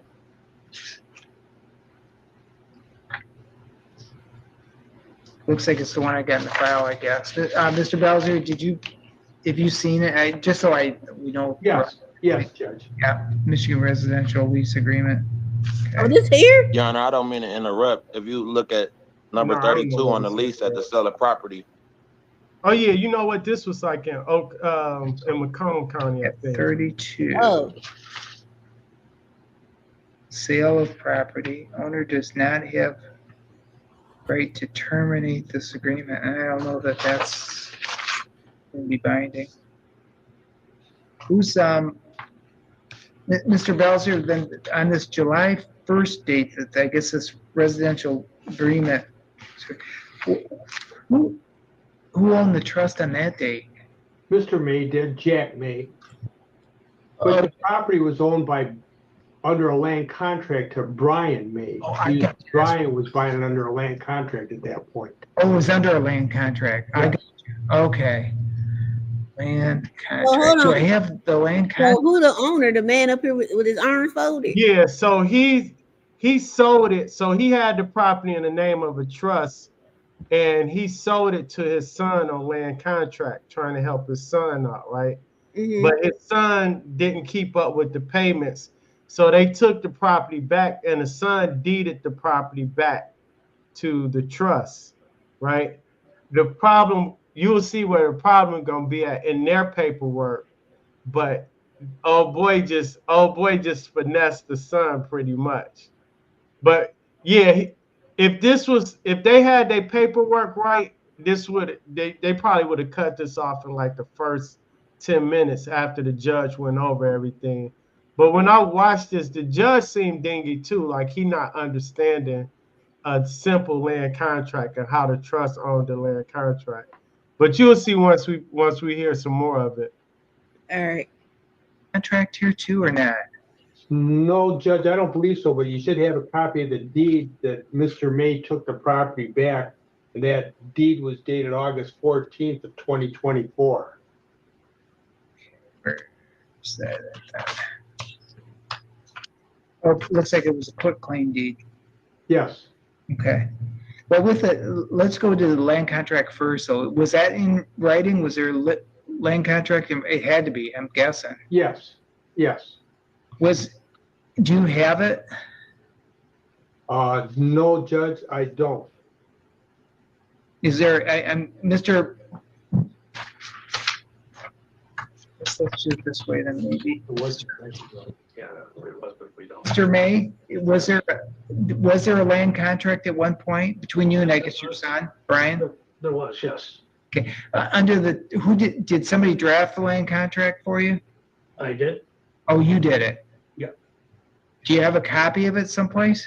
I don't. It's been 20 years. This was my son. It was something because we move all the time. I may be able to find it, but it would take a long time, to locate it. Okay. My son has lived there. He basically has never, this is a house that I wanted to furnish, hopefully my son has some alcohol and drug problems, but that was before then. I was trying to get him enthused or to get him, and to furnish him a place to live. He's basically never paid to live there. I've been paying the taxes, everything. We basically, my son today, we have to basically support him. So we never did anything on the land contract because it didn't really matter until it's come up. So furnishing a place for my son to live is one thing, but furnishing a place for Mr. Miller is totally something different. Under the land contract, then was it ever recorded? No. Okay, so it was just agreement between you guys on paper. Problem number one. We did it on paper because I don't think there's any requirement that it has to be recorded. What did you say? We didn't do a memo. I did the deed transfer statement. That I tell people, record your land contract, because if you say you can't find a document, it technically don't exist, right? So they come to court and it's like, we don't have a copy of the land contract, even though you have a deed in lieu and it may reference a land contract, but where's the land contract at? If it's not recorded, he can't find it, the attorney don't have it. So now that that makes everything shaky, right? So yeah, that was their biggest mistake right there. So Yeah, because now it's like what land contract? right. But to the township at the time that we did the land contract, the Do you know, I'm sorry, I didn't mean to cut you off. I'm just kind of thinking. transfer affidavit at the time that we did the land contract, that was filed at the township, but we have a copy of that. Okay, was there any provision in the land contract that said that Brian May could not encumber that property until he actually owned it? Yeah, it was standard language, Judge, and yes, in fact, and that was in 2006 when that contract was done, and it was the standard language in the contract that, right, he had no rights over and above, and Mr. May, Jack May, and the trust had the right to mortgage the property or whatever, but Brian's interest was subject at all times to the prior ownership rights of the trust. And so, yes, there was a restriction in that regard, Judge. Okay, is that true, Mr. May? Yes, it is, yeah. Okay. That's so back to you, Mr. Miller. What'd you say? So he asked him about encumbering the property, right? So if the son was buying it from the father on land contract, that doesn't restrict the son from leasing the property out to somebody else, right? In most standard land contracts, right? So if he's the owner, if he's buying it from his father on land contract, he could actually lease it out to this Mr. Miller guy. And I think they're confused because they don't have a copy of the land contract. That's why the judge asked for it. Right, because then how we supposed to know what the agreement was if we can't see it? Yeah, record your paperwork. That's what I tell people all the time. Oh.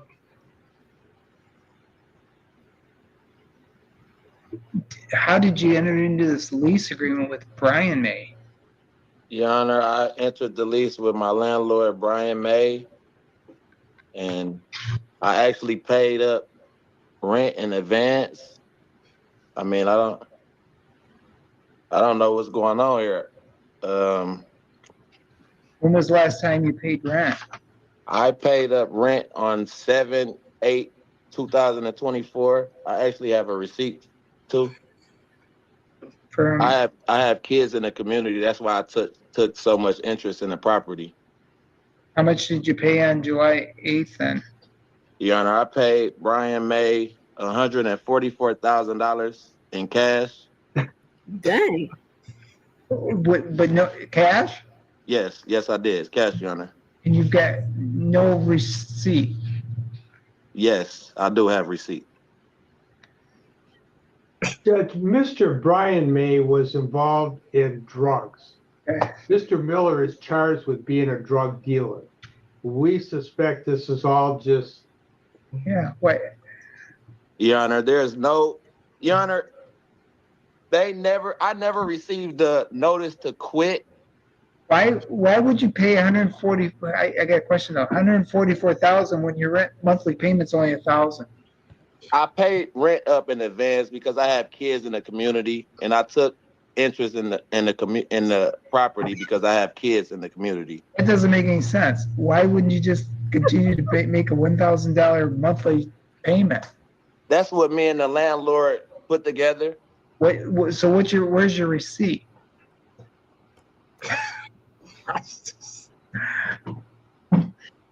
Oh, shit. My landlord has a copy. Hold the receipt up for me. There you go. His signature is actually on here. Have you ever seen this receipt? No, Your Honor. I mean, it's kind of absurd. The whole thing, the 61-year lease, who's going to pay $144,000 in rent? I question whether Mr. Miller, how he had $144,000. He has an appointed attorney for all these criminal cases. This is just fairy tale stuff. Okay, so I can't see the whole receipt though. It's the problem. Here you go, Your Honor. Slide it. There are 101 ways that you could get clients for your agency, coaching, or consulting business. So he paid $144,000 cash up front for rent to what they're saying is a drug addict and he's a drug dealer. So they're peeping the finesse, right? But the issue is they didn't record the land contract, which really shouldn't be a problem. But like what they're saying is it don't make sense for you to pay somebody $144,000 cash up front for rent. Not rent, but on the land contract, I could see, and then you just pay down whatever the balance is. But Exactly. $144,000, baby, you could just went and bought you a house and owned it. Yep. You don't see how it play out. my man crazy though. And there, actually, yeah, hold it up vertical like that for me. Maybe that we can do it that way. Let's Now, just hold on. see. Anybody could buy some receipts now. That's why I laugh, because it's like, Ciao. Pull back a little bit. There you go. July 1st, 2026. 2026. There's that 4. I don't understand what that says from. Why the 2026? This confusing. Just go downward with your. There you go, just like that. Taji Miller. Where's Brian May's signature at the top there? I'm not for sure. Not for sure. You see it? Well, kinda. Look at all they had. Why? They tilted. Why isn't his signature down below or anything? Why is it at the top of that thing? I'm not for sure. That's where he signed it. I got you. Where did the money come? Where did you pull the money out from? It's all cash.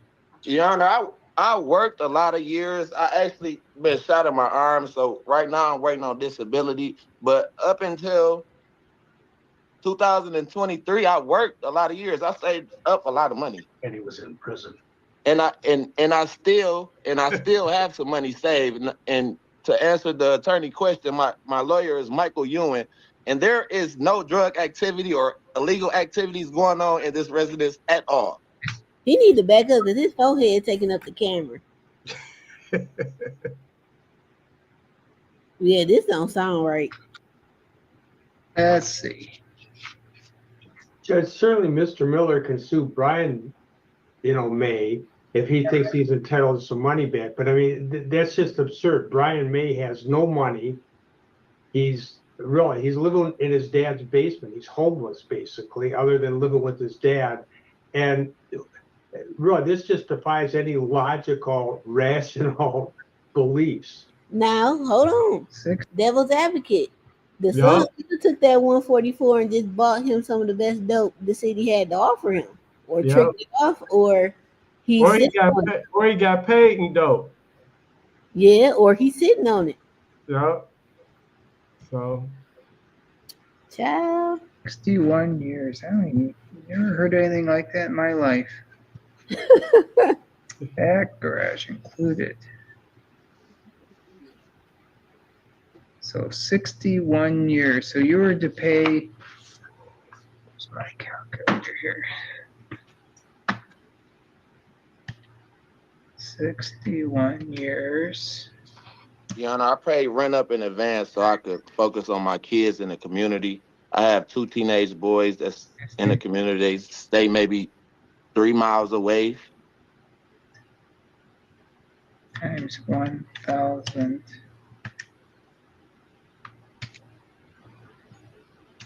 So the total you were going to pay over this whole thing was $732,000 for this place to rent.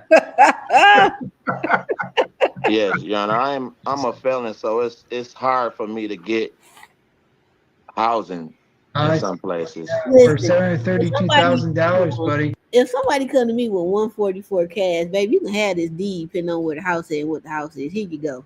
Just pay the taxes. Right. So that's why it's not adding up. That's what they're saying. The issue, the issue, they're going too much into his history instead of sticking to the facts and what makes sense. Like you didn't pay. Where's the proof that you even had $144,000 a year? Yeah, right? I had a job and I've been saving, but where was you working? But you waiting on disability and you went on a record in court saying you just gave somebody $144,000 cash, but you waiting on disability. Like those two don't add up, right? Okay, this your wife, man, and she brought up a good point. I'm like, you keep saying the community. What are you doing in the community? I mean, when you just say I wanted to be closer to my kids, and that's that. Right. Is the community your employees or your place of business? Right. This is crazy. Hold on, let me start it back. It's a lot of money to put out for a house like this. That doesn't make any sense. What doesn't make any sense? $732,000 in rent for 61 years. How much was? Let's see. Gave him 144,000. You said, right? Oh my goodness. Yes, sir. 144. Judge, it's about a $250,000 house. Well, I haven't looked into. Hello, Mark. Yeah, because I'm like at 144, like, baby, you could have bought you a nice little brick bungalow, 2-car garage in the city. Yeah, but if whatever community, I think this was Macomb County. If the house worth 240, 250, he could have easily went and brought a house on land contract with 144,000 down. Hell yeah, but it wouldn't have been no 61-year lease. Nah. Hell no. That's crazy. Took the opportunity because my kids live in the community and I wanted to be around for my kids. And I'm also a felon, so it's hard for me to get housing. That's why I took the opportunity. Well, if you had that kind of money, you could find a lot of housing anywhere. I just went through a whole stack of ones anybody would allowed you to. Exactly. Well, for the property. Yeah. For that. I don't think that it's not making any sense to me. 144 months. So divide by 12. So how long were you for that money you gave him? How long were you planning on staying there? What was that worth? The 144,000 was for what is that? 10 years or 10 or 11 years. It just gave me advance to concentrate more on my children that's in the community. Well, no, you got to tell me how many years you planned on being there for that 144,000. I plan on being here for the whole 61 years. But the 144,000 was just for 11 years or 12 years, Your Honor. Yeah. It wasn't just a one-time payment or anything. I still got payments. Yeah. The community. Well, I think you're right. I think your actions against the laundry basket against the person that we were renting to, Brian May. Looks to me like the owner actually is trust. He said best we got was a laundry basket full of dollars for YB. Did Brian May ever tell you there was a trust? No, Brian May didn't tell me it was a trust, Your Honor. No. Had to eat on my pizza. That's crazy. Did he ever tell you that he was that he claimed it back to that trust at any time? He never told me that, Your Honor. I also never got a notice to quit or anything. Yeah, and it sounds like you had 12 years of rental property, didn't you? According to what Yeah. I paid him 100. Yes, in advance for sure. So it looks like your actions against Brian, because he claimed it back over to the trust on August 14th. It looks like your action is going to be against Brian. That is what it looks like. Well, we entered this agreement on July. Yeah, it doesn't look. Everything you're telling me doesn't seem legitimate. It doesn't look legitimate. The terms of the lease don't make sense. Paying cash of $144,000 makes credibility another big issue. Why didn't you just get a cashier's check or get something else. Why would you pay cash for something like that? You know, and then again, I'm a felon. It's hard for me to get housing. And then plus, Not the cashier's check, it's not. that's just the way I went about it, Your Honor. Yeah, boy, Probably boy, ain't you know. kind of made a big Well, mistake there, I no, think. this the thing though. Really. Hold on. If he went somewhere with over $10,000 in cash, they got to report it. So where was he gonna get $144,000 cashier check from? He was gonna have to get 10, 15 of them. He got to get a thousands of post office money orders or something. That his whole story not adding up, but it's just crazy how they just don't have their paperwork together. Because I think it's a part 2 to this where his attorney come on, and it get crazy. But we gonna watch that one day as well. All right. That's a big problem. Mr. Bowser, I'm sorry, I kind of took over for you. I'm kind of trying to figure out what was going on. Why? Give me your argument why I should rule in your favor, I guess. Go ahead and give it to me. Because we own the property, and nothing that this Mr. Miller is saying makes any sense at all. Yeah. Oh shit. And really, it's just beyond belief. A 61-year lease, all the terms of this lease are so goofy.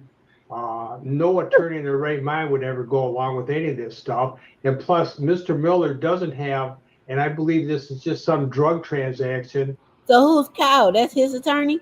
Yeah, that's his attorney. Oh, okay. I'm like, who Kyle? And he just came on here, so. Where Mr. Brian May never had $144,000 in his life. Within a month after this, not even that, well, yeah, it's probably been 2 months after this transaction that he gave the deed back to his dad because he had no money, nowhere to live. And we own the property. We have no relationship with Mr. Miller. We ought to get an order to take possession of that property, Judge. Your Honor, if I may, I'm going to ask Mr. Miller if the court will allow me, because I have at least advised Mr. Miller in this case. It's not a case I intended to represent, but if Mr. Miller will let me say something, I would like to try and. I have one concern in hearing this, and I don't disagree with Mr. Belzer that if the land contract prohibits him, Brian May, from encumbering the property, then they are right that they are the owner and he can't do that. I would just note that no one has presented that land contract to show that. And I'm sitting here with the Cameron's real property book that says unless there's an explicit clause prohibiting encumbering the property, that a vendee on a land contract has an absolute interest in the property to encumber it. So I as just a candor to the court, and having represented Mr. Miller at least on advice on this matter, I can't just sit here and just let this go this way without them at least showing that there was a land contract that said he can't encumber it. I get that the terms can be crazy. Commercial buildings enter into leases for 50 and 100 years. I can't speak to why Mr. Miller would enter such a lease, but if they can show that Mr. May didn't have a reason or ability to encumber it through that land contract, then I think their position is absolutely correct. But absent proving that, I think Mr. May is at least a necessary party to testify to say. Well, that was going to be my next, Mr. Lowry, thank you. And that was going to be my next question. Mr. Miller, do you have any witnesses or anything? Yes. Well, where's your witnesses at? Today. They here. I can call them. Who? Sharika Lewis. Who's that? That was a girlfriend of mine. Oh, I'm talking about somebody involved in the contract. Judge, if I could. The contract. So what, he want proof that somebody else seen him give them that money, I guess? Yeah, but see what I don't think what the owners realize is that this is why I like this attorney when he came on. That attorney came on is actually smarter than the judge in this situation, because like when he mentioned like the judge earlier was like, I've never seen nobody do a 61-year lease, right? They do it all the time in commercial real estate. Like people, they'll lease the land for 99 years and then build a structure on it, right? So for the judge to say, I've never seen a 61-year lease, you just start making it easier for like Mr. Miller's attorney to come in there and just start shooting darts and breaking apart the whole case because they don't have a land contract. So the judge can't even make a decision because the land contract is not there for him to review to say that the son didn't even have a right to lease the property out. And most land contracts don't restrict you from leasing that property out to somebody else. So it sounds like he might win. Crazy, ain't it? Yeah, and that's all they fought, or the son. Cause I see I do see the part 2 popped up over here.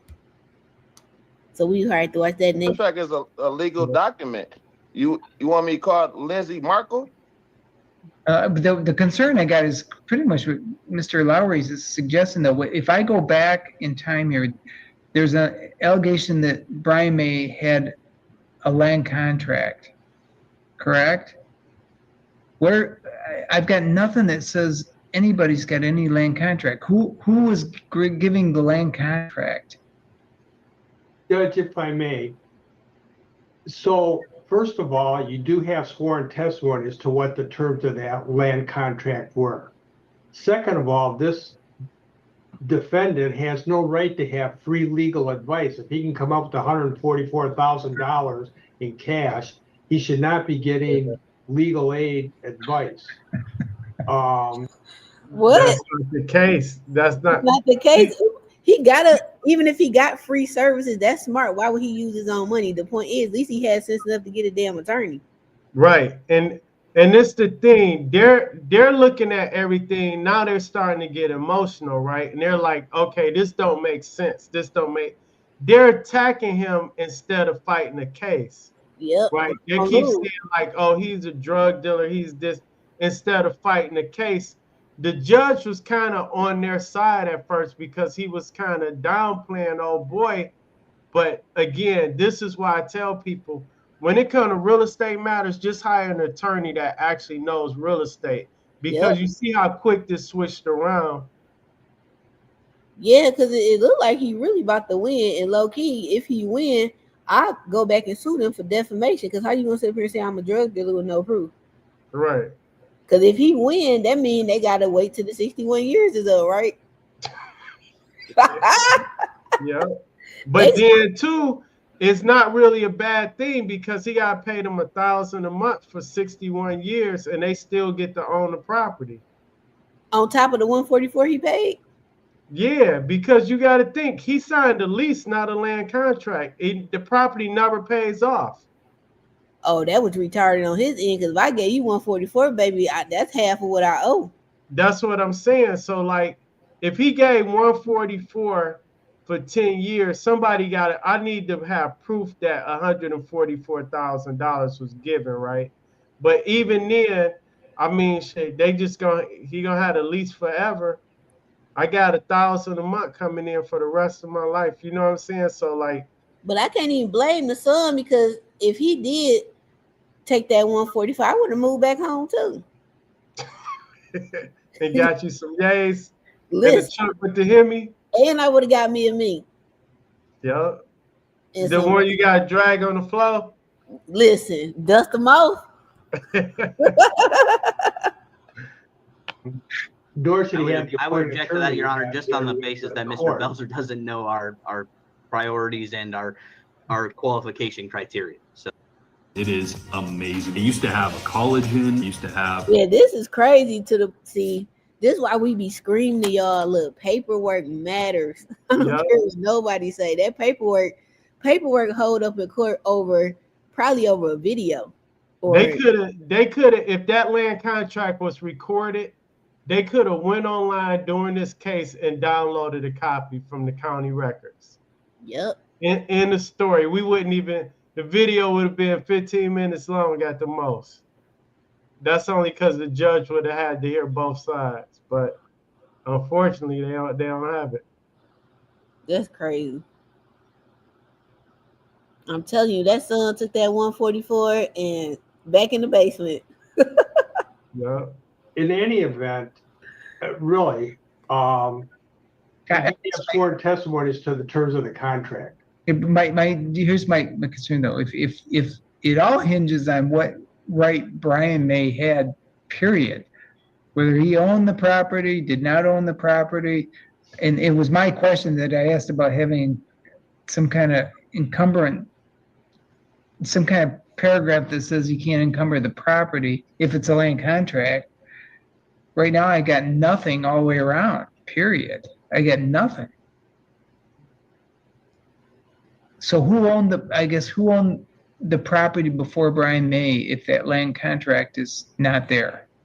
The trust that Jack May. Well, actually, my corporation did initially, and then I assigned it from the corporation to myself. Oh, okay. But I bought the property in 2004, built the house, and then sold it to Brian specifically because it was a father to son and to provide him housing. We've held title since 2004. I'm sorry, my corporation or my trust has had title to that property since 2004. And then at 2004, what shows? In 2004, it was a vacant lot. I'm a home builder, so we built a house. Oh, shoot. We built the. It's a brand new house. Yeah, but see right there, he talking too much. Like this attorney for Mr. Miller, he just sitting there. He just listening. Like this is why you need good attorneys. He's sitting there. He just waiting for them to keep exposing cracks, and he just gonna throw darts right in the cracks, right? Yeah. So that's all he waiting on. Like now you bring the corporation part wasn't even part of the conversation. Now you saying that's just more documents you got to prove. So it's like, why did that even come up? All you had to say was, I gave a land contract to my son. He didn't pay me back. We took the property back by deed in lieu, and that's it. When we got the property back by deed in lieu, he no longer had ownership rights, so he couldn't lease the property out. But instead of them saying that, they started attacking old boy, and then they went off into all this other stuff about who's on drugs and who's a drug dealer that has nothing to do with the case.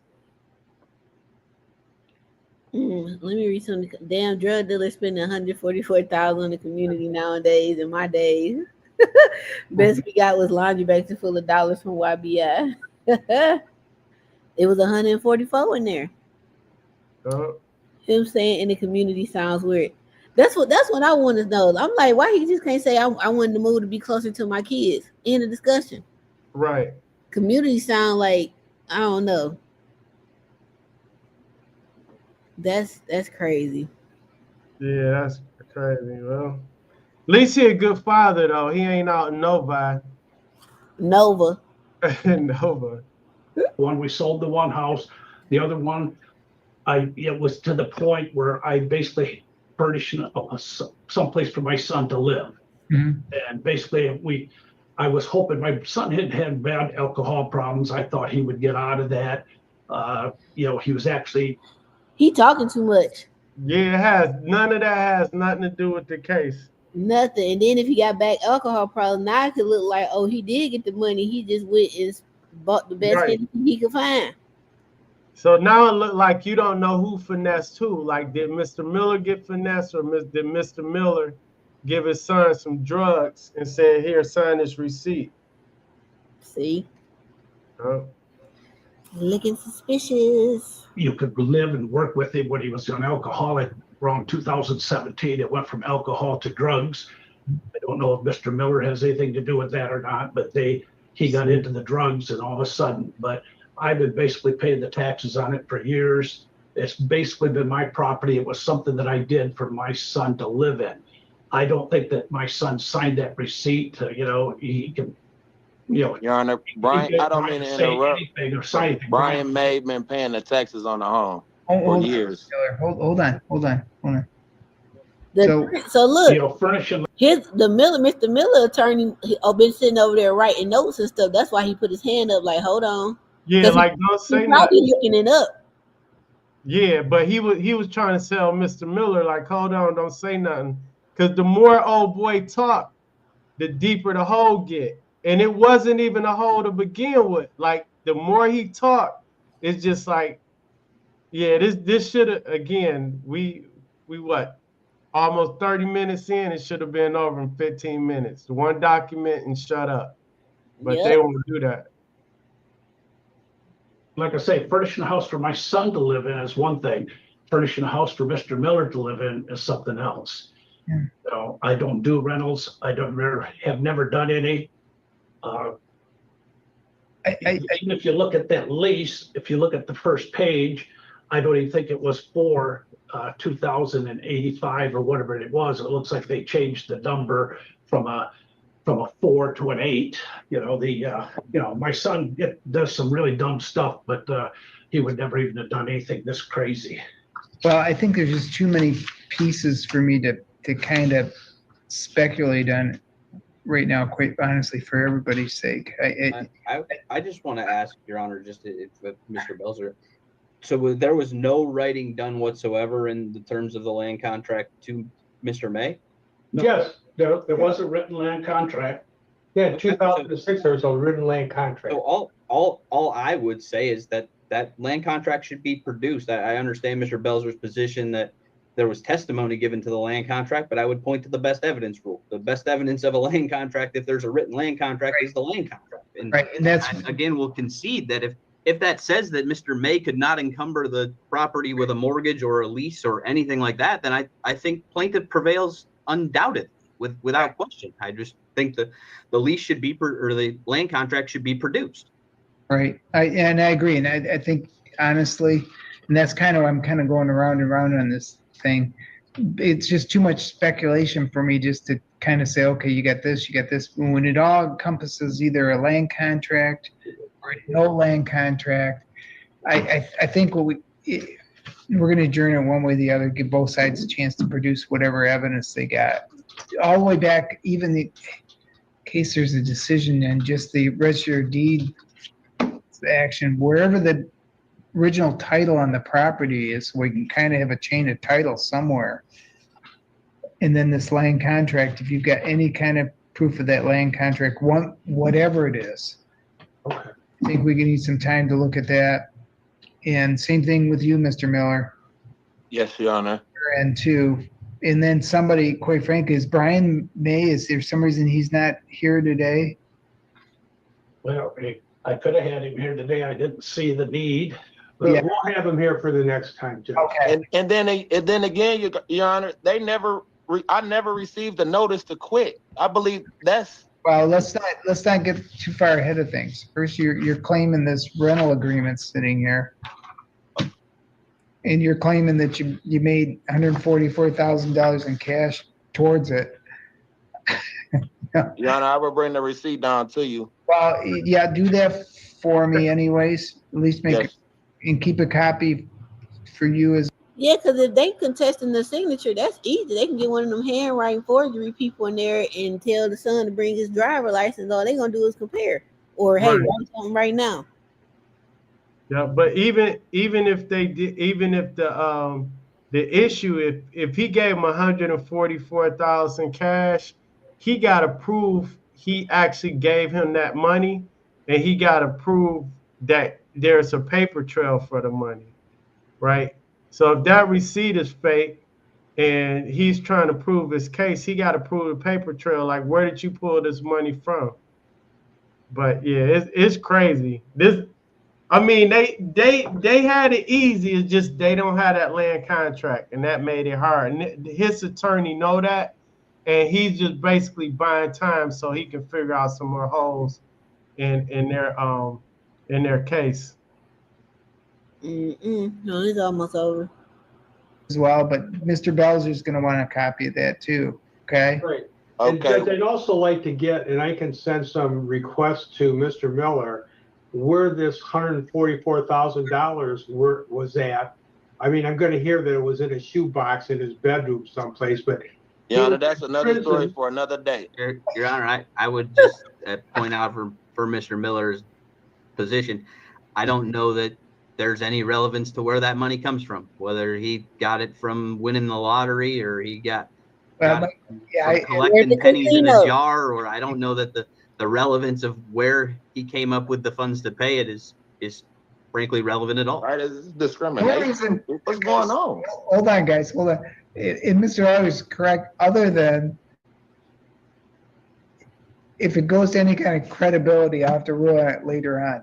Yeah, honestly. I'm not taking a position here nor there about what the validity of the receipt or if the money. I just don't think where the money came from, whether you know, if there's money and he.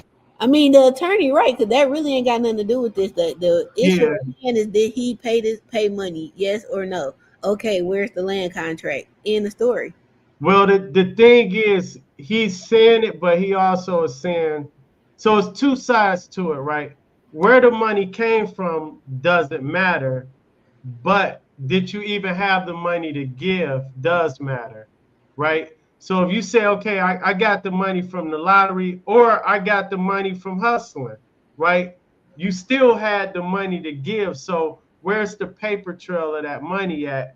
But then if there's no paper trail, that's where the receipt really come into play. Like if Brian walks in that court and say, yeah, he gave me the money, all of this is over with. It's done. Dad just got to sit there and have a 61-year lease, right? Well, I don't know if Dad gonna make it them 61. That's the whole point. It's gonna be Brian's house anyway. And then Mr. Miller's could sound like Brian gonna smoke it all up. Drink it. Yeah. Claims that he has paid the money. I don't think But it he matters said he where was that money alcoholic. came, whether he was working at 7-Eleven or doing what. It may go to credibility, it may not. I'm not going to make any just speculating decisions on any of it. So, Yeah, this is I'm invested now. Yeah. And because it started out, it just seemed so cut and dry. But again, and then they're attacking him and not sticking to the facts. Like this, it don't make sense. But even though it don't make sense, that don't mean it didn't happen, right? So they would just go ahead. My bad. Yeah, they would have just stuck to the facts and probably just brought Brian in there and say, no, he never gave me this. Then it would have been easy. But then the son could have been lying, and what if he really did give it to him? Exactly. It's something changed hands for him to be in that house, right? It was a two-way finesse somehow, but unfortunately it cost the dad. But that means now a lot of type of tests will gonna nip that in the bud too. Yeah, that's true. But we wouldn't even be this far if they had a recorded the land contract. See, he was thinking, oh, I'm just selling it to my son. I don't need to record it. No, this is proof why you need to record. If it's a recordable document, record it because your son gonna mess up. Yeah. Oh, we got 2 minutes. why don't we open up discovery, allow discovery for a period of time? How much time do we need for anything at all? I mean, it should be short anyways. I mean, if there's nothing, we got nothing. 2 weeks. Judge, I'm leaving the 26th and will not be back until October the 5th. So if we're going to pick a date, I can't be here for those dates. Okay. Yeah, Your Honor, I'm ready to proceed. I don't know what's going on. All I know is Mr. Miller, it's to your best interest if we adjourn it for a bit. Just be quiet. Because if I make a decision today, I'm speculating on a whole lot of stuff, and I'm not going to do that. Yeah, his attorney like, hey, be quiet, because he actually looking out for you. Yep. So let's adjourn to. I'm sorry. If we do, I'm sorry, Mr. Belzer. When are you gone again? The 26th of this month until October the 5th. So what do we got beyond those? I wonder why his attorney got off. We can either do next week, or we can do it. This Wi-Fi messed up. October 8th is when after you get back. Next week will be fine. Okay. Okay, so we'll set it on for next week, September 24th. And let's just set a different time because I'm sure this is going to be like, yeah, let's do 11 o'clock. And Your Honor, at this time, we have not entered an appearance because we were not going to represent, but I am going to take this back to see if we can, in fact, enter a full appearance beyond advice. So if I do, I will make sure I get an appearance to the court and to Mr. Belzer. Okay, cool. That's perfect. So we'll just leave that open, and I will hopefully, quite frankly, it'd be helpful if we did have, but we'll just leave it at that. I'm going to leave my notes here, and we'll see everybody next week. Okay, thank you, Judge. Thank you, Your Honor. You have a good day. You too. You too, guys. Bye. Bye. Yeah, this is actually, I'm invested. When he pulled out that receipt for $144,000, I died. Like the first time I see it, I was like, what? But if I gave somebody that kind of bread, I'm recording. I got my phone out. Like, what's your name? How much am I giving you right now? Because that video would have ended this too. Yeah, I ain't giving nobody $144,000 straight up cash on any real estate transaction and don't have my documents right. Now I wonder, did he give it to him like in a duffel bag or like Ziploc bags or a brown bag? I actually was in court one time. My attorney said that this guy claimed he gave one of my agents $40,000. Yeah. And it's like, how did you give it to her? Then he had to prove where he had the money from, paper trail and all of that. And we had to give him back his $500 EMD at the end of the day. But they was doing something because she wrote him a bounce check for like $18,000 or something. And it bounced, but it was from her personal account. So I think they had some stuff going on the side. Probably. So, but yeah, we was in Oakland County too, and my attorney never mentioned anything about what he was gonna say. And when old boy was up there, then the judge asked the guy, he was like, so did you claim any of this as a loss on your taxes? And the guy was like, no. Nah. And then the judge was like, so wait a minute, you didn't claim none of this as a loss with the IRS, but you expect the courts to believe you lost $40,000? And it just went downhill from there. But it was like, I tell people those paper trails and paperwork, that's what hold up in court. You can say what your intentions was, or I'll try to take care of my son. None of that matters. If you don't have the paperwork and a paper trail, then you can kind of get off into some of the other stuff. But yep. Yeah, this was pretty good. So I guess when we come back, I already saved part 2 because it had popped up on the side. Somebody said landlords have it hard. Why be out of good old days? He said they just show up with a laundry basket full of money. That's funny. That's funny. Yeah. The son, oh, she said your wife said the son do come. He hiding in the corner of the screen, just useless. Oh shit, yeah, we're gonna have to see that one next time. That's crazy. You got any events or anything coming up? No, nothing coming up anytime soon. But when we do, I'll make sure I post it.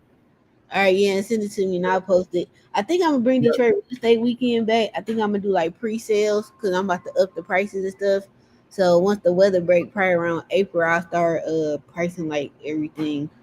And I do want everybody to check out. I just did a video. It's called 5 Reasons Why Not to Invest in Detroit. Yeah, it was good.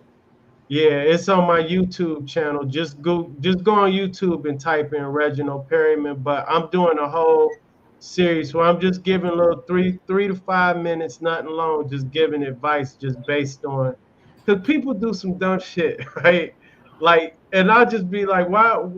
Like, that don't make sense. Like, you bought a property 8 years ago for $5,000 and didn't do nothing to it, and people expect the value to just fall from the sky. Oh, I want 150 for it. Like, what did you do? Right? So, but then it's a lot of other reasons. I talk about property taxes and all the other issues, because I mean, you got to know what you're doing in Detroit. To be honest, I make a lot of money in Detroit, but if you don't know what you're doing, it's gonna swallow you up. Listen, I be trying to tell folks, they be like, "Oh, Detroit's so cheap." Like this lady texted me the other day, and she's like, I got pre-approved for $100,000. What can you do?" So she sent the pictures. I'm like, nothing. Yeah, That $200,000 rehabs is gone. Now we used to be able to do full gut rehab for 100 grand. That was probably in 2012 to 2015. right. Them I days. tell I tell people there is no such thing as a $5,000 house, and they be like, "Well, I see it on the land bank."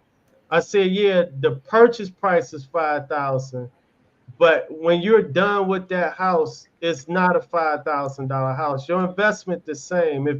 If you buy a $5,000 house and put 80 into it, you spent 85,000. Sometimes you'd be better off just buying an $85,000 house, right? But Exactly. I don't know. I keep telling people the market can teach you better than I can, and Some people just gotta learn. Like this is somebody else. People be DMing me so much stuff. Like I just don't respond. Like one lady got mad at me because I wouldn't answer her whole 16 paragraph question, and I just sent that nice consultation link. I'm like, lady, if I sit here and answer all these questions and every 100 others I get a day, I won't get nothing done. right, yeah. Like, come on. But that's why I started doing the videos, because then I would get those questions too. A lot of out of state investors and people here, and then it's people doing some crazy, and you crash and burn. You lose your money on the first deal. It's hard to recover for most people. Yeah, and then you got some people who come here and think they can do what they do in their city. Detroit, look, we different. And I ain't saying that just because I'm from here on no nothing like that. We different. Like Yeah, you gotta deal with this cold weather, so you gotta know how to rehab in the winter.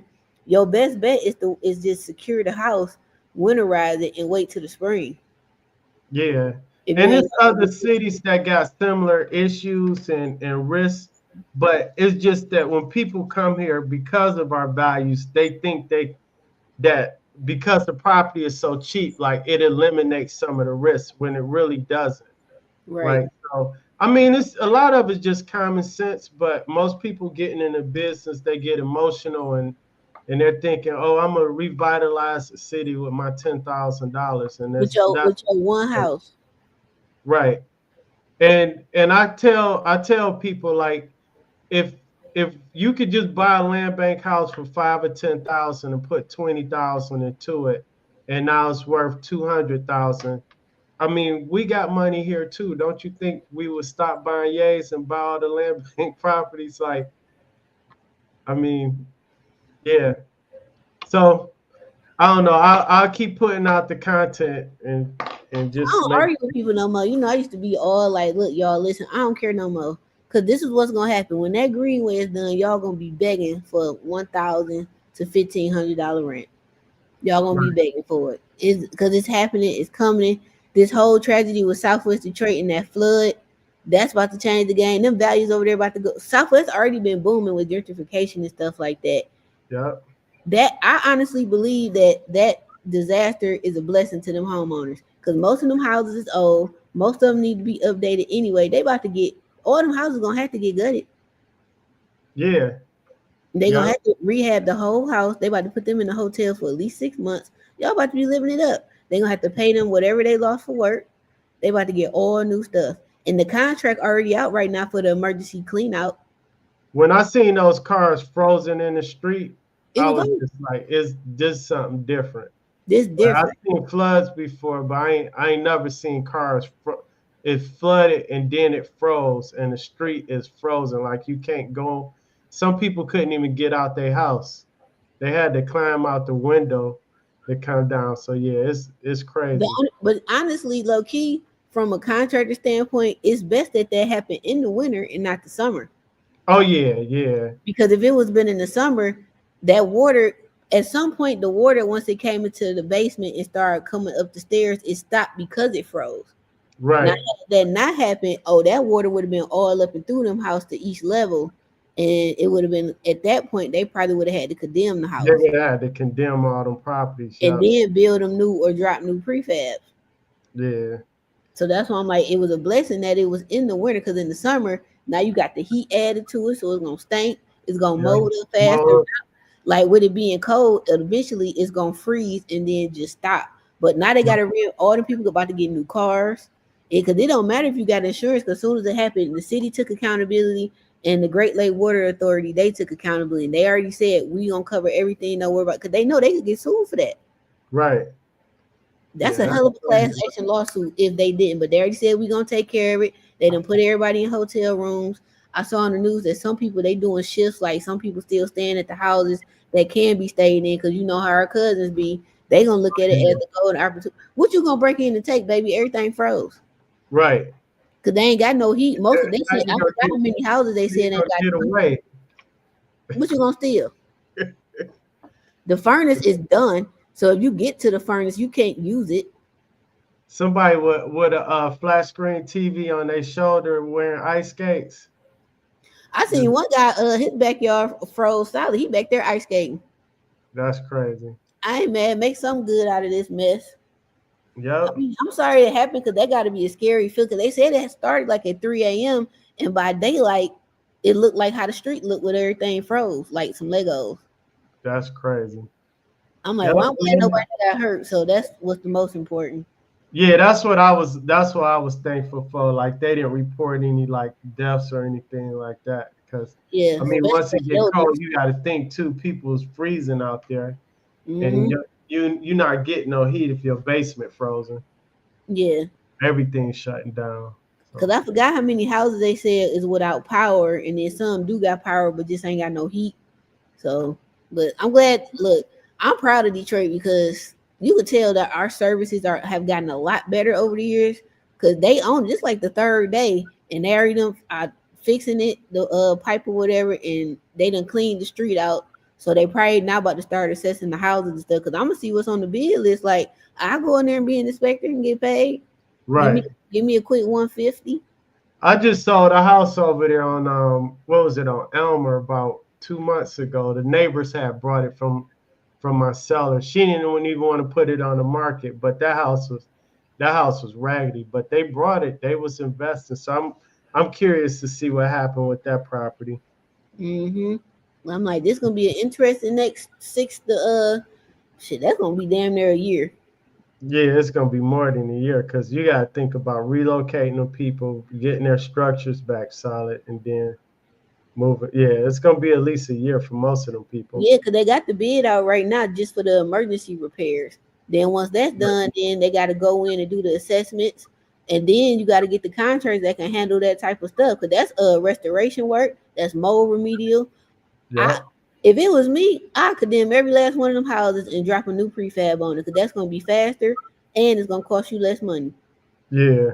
That's what I do. I just gonna drop nice 2-story colonial prefab on there, right on top. I fill the hole in, no basement. Just put it on the crawl space and call it a day. That won't take as long, because it's a prefab spot in Troy I found that I need to go look at. Yeah, people gonna complain though that they want the same house that they want, and they, a lot of people, they gonna want to go back in and get their stove. I mean, yeah, go get what you can, but man, if it was me, I'm gonna get my sentimental stuff like family photos, stuff that can't be. The rest of that shit, bro, cut me $200,000. I go buy all new furniture, all new clothes. Go give me People don't even have photo books no more. Everything online. Oh, we still see my family old school. We still got all that stuff. Yeah, I got a bunch of photos. I got photo books and stuff. Like my aunt, she got stuff from my family from like the late 1800s pictures. Oh, like my family make sure that get passed down. So I already told my folks, like, when my auntie come, I want all them pictures. Yeah, you can put them in a museum somewhere. Listen, be paid. Yep. Like my aunt, she got I didn't know back in the day, like when you paid your Michigan Con bill or whatever. Michigan. Yeah, Michigan bill. It was like little tickets you get for the gas. It was like little yellow tickets. I got a picture of it on my phone. I'm gonna post it. Yeah, you should post that. I was like, damn, this kind of dope. Michigan, man. I remember I was struggling a couple of years, and because Michigan and Detroit Edison was separate, so your gas and your your light bill was separate, right? That saved my life because I pay a little bit on that gas bill just to keep it on. Yeah. And then if I couldn't, I knew my electricity was on, so I can have those space heaters going. Yeah, but yep. But when they merged, boy, I had to get my shit together. Like, you got to start making some money, Reg, because it's changing out here. Shoot, I got rid of my Comcast internet. I love Comcast internet. It's the best out here. But they was charging me $130 a month, bro. And then when I was like, I'm gonna cancel, then they like, oh, we can do 85. Now why I had to do that? But I still canceled that because Verizon got a 5G box now. That boy on point. That boy better than T-Mobile, and it's $65. Yeah. So I just got gotta that save now. money where you can. Look, I'm focusing on retirement. Like I'm 42 now. Like I want to be retired between 50 and 55. So now I'm like, okay, start cutting where I can. So we're gonna see how this Verizon hold up. But so far it's been doing good. I had it like about 6 weeks. All the cameras still work. So far so good. I'm letting go of everything. All we gonna do is golf. Like I ain't got cable no more. I got rid of Netflix. Now I got rid of my Netflix. Huh? We don't have cable. Me neither. I got rid of cable like 21, I think. We got rid of cable a long time ago. Yeah, I just got my Fire Stick, and I canceled Netflix after that Tyson BS. I was so pissed. I canceled my Netflix. Yeah. With that mess. Oh, hold on. We got a couple comments. Then we can blow this popsicle. Right. That Southwest flood. Yeah, ICE already done been out there. I seen that. They already been arresting folks. Oh yeah. They was arrested before that. So now you know, like some of them people gonna be scared to call FEMA. Like it's gonna, you know, some conspiracy theories too about why that happened out there. Oh yeah, the push them out. Yeah, because you know you got to think like, okay, out of all the places in Detroit that could have happened, it happened in that area, right? So you know the internet conspiracy theorists went crazy on that. But they said that pipe was 54 inches, so you talking about a 5 foot, you know, basically pipe did all that. That's crazy. Yep. So. And I'm like, it got to be a way y'all can like put a camera down there like you can do in somebody's house drain and see what's going on to kind of try to prevent this. But at the same time, the city is old as hell. We still, well, I don't know if we still do now, but when I worked on the highway, it was still wood pipes under there. Yeah. A lot of the infrastructure just frozen copper pipes.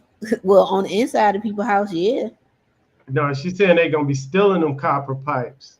They got to get to them first and walk through all that mess. You're gonna have hypothermia before you get in that basement. Like, come on. Not if you old man's son, what's his name? Brian on the video we just watched. If you on that stuff, you don't feel nothing cold. Them toes still curling. Back in the day, you can hire a fiend to do anything in any type of weather. They'd be like, yeah, I climb up there. It's something blocking our chimney. Mike, it's something blocking our chimney there. He can climb up there in a heartbeat. All right, so I'm not leaving because they are here illegally and they don't want to get facts. No. I found out Detroit Edison used to replace the light bulbs if you bought the old ones in. Yep. Yeah. Yep. My U versus 350 now. That's crazy. I would have been That's why I get it. So that's about 3 rounds at TPC for me. TPC here for me. Like you could throw out a figure. I could tell you how many rounds of golf I could play at wet courses. Right? That's what I'm saying. So he said, so hold on, we about to see, you know, I break down, I'm a numbers person. So $350 a month times 12. That's $4,200 a year that you are spending on cable and internet. That's more than what some people netting on their rental properties.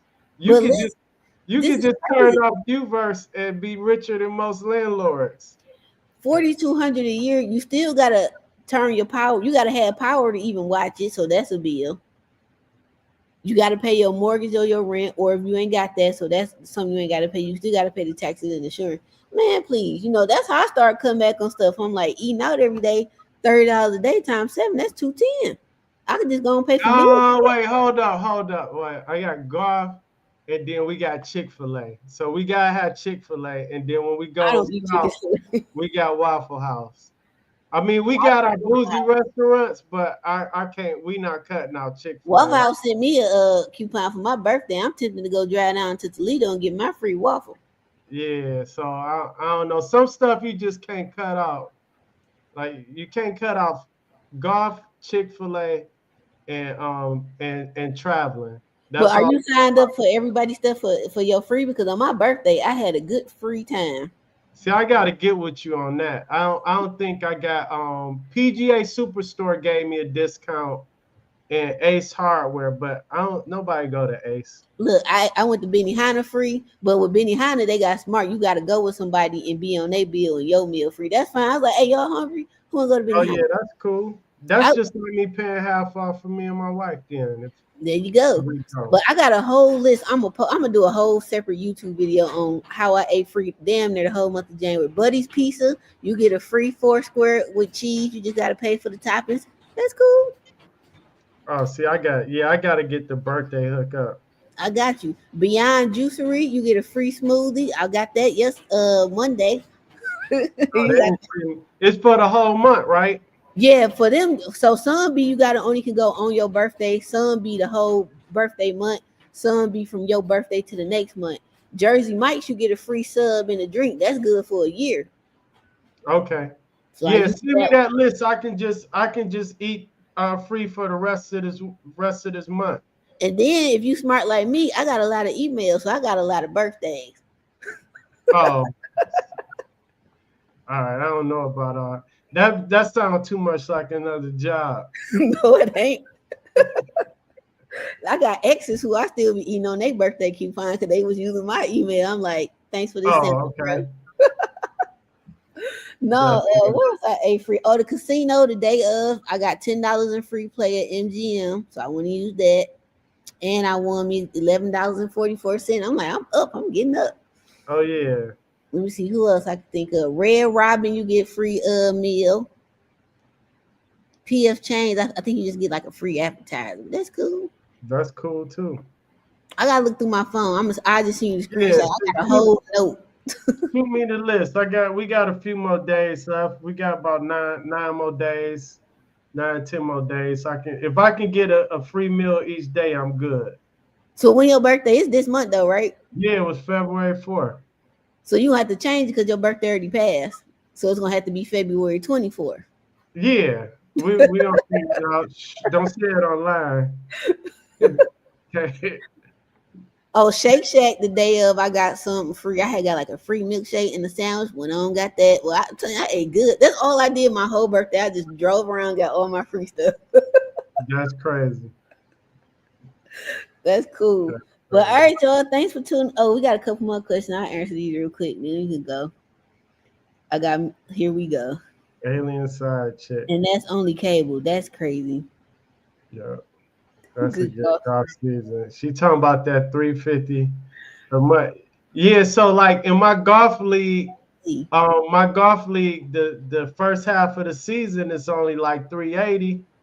You know what I'm saying? So that's what she said. If you paying 350, yeah, man. That's a lot. He said 350 plus another one. Man, please, I would have been got rid of them. Oh yeah. Oh, here go one. In your opinion, is it worth it to fully gut plaster wall and replace with drywall?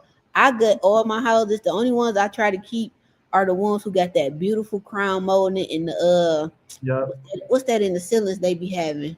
The beams and stuff. Like I try to keep that. Yeah, it depends on the house too, because like it really depends on the house.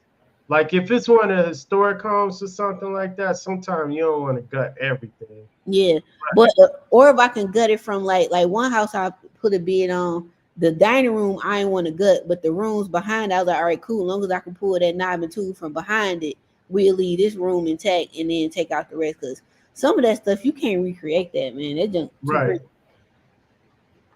All right, hold on. One more. Any recommendations for property managers? Nope, I ain't got none. I don't recommend nobody. I got one. They got eight of my different clients that they're managing, but they're fairly new.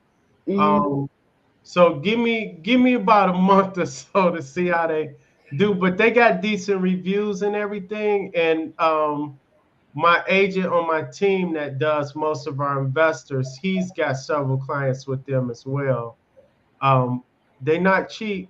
I mean, they 10%, but they don't give like you know how some people they like if I give you 10 properties, I want a discount. No, their services are good and what I like about them, their accounting methods are good. So like if I want to sell my house and I need, you know, rental history, rent rolls and all of that, they got it together. Any of my clients that needed documents for their accountant or their CPA, they had that all in place. So yeah, but they're fairly new. We've been working with them for probably about 6 months total. But always, I have to vet people for at least a year or more before I start really referring them out. Or Right. unless I knew somebody else that had a longer history with them. Because some people start out good and you start giving them a lot of business and then they crash and burn or something, or they just, I don't know what it is, but we'll see what happens. All right, last question. Do you think Pontiac is a good city to invest in?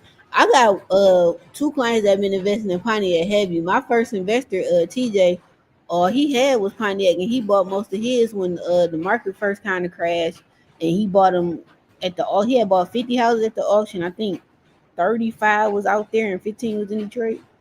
I bought a house 2 years. No, it's this 25. So in 2023, I bought a house in Pontiac. Me and one of my agents paid 25,000 for it.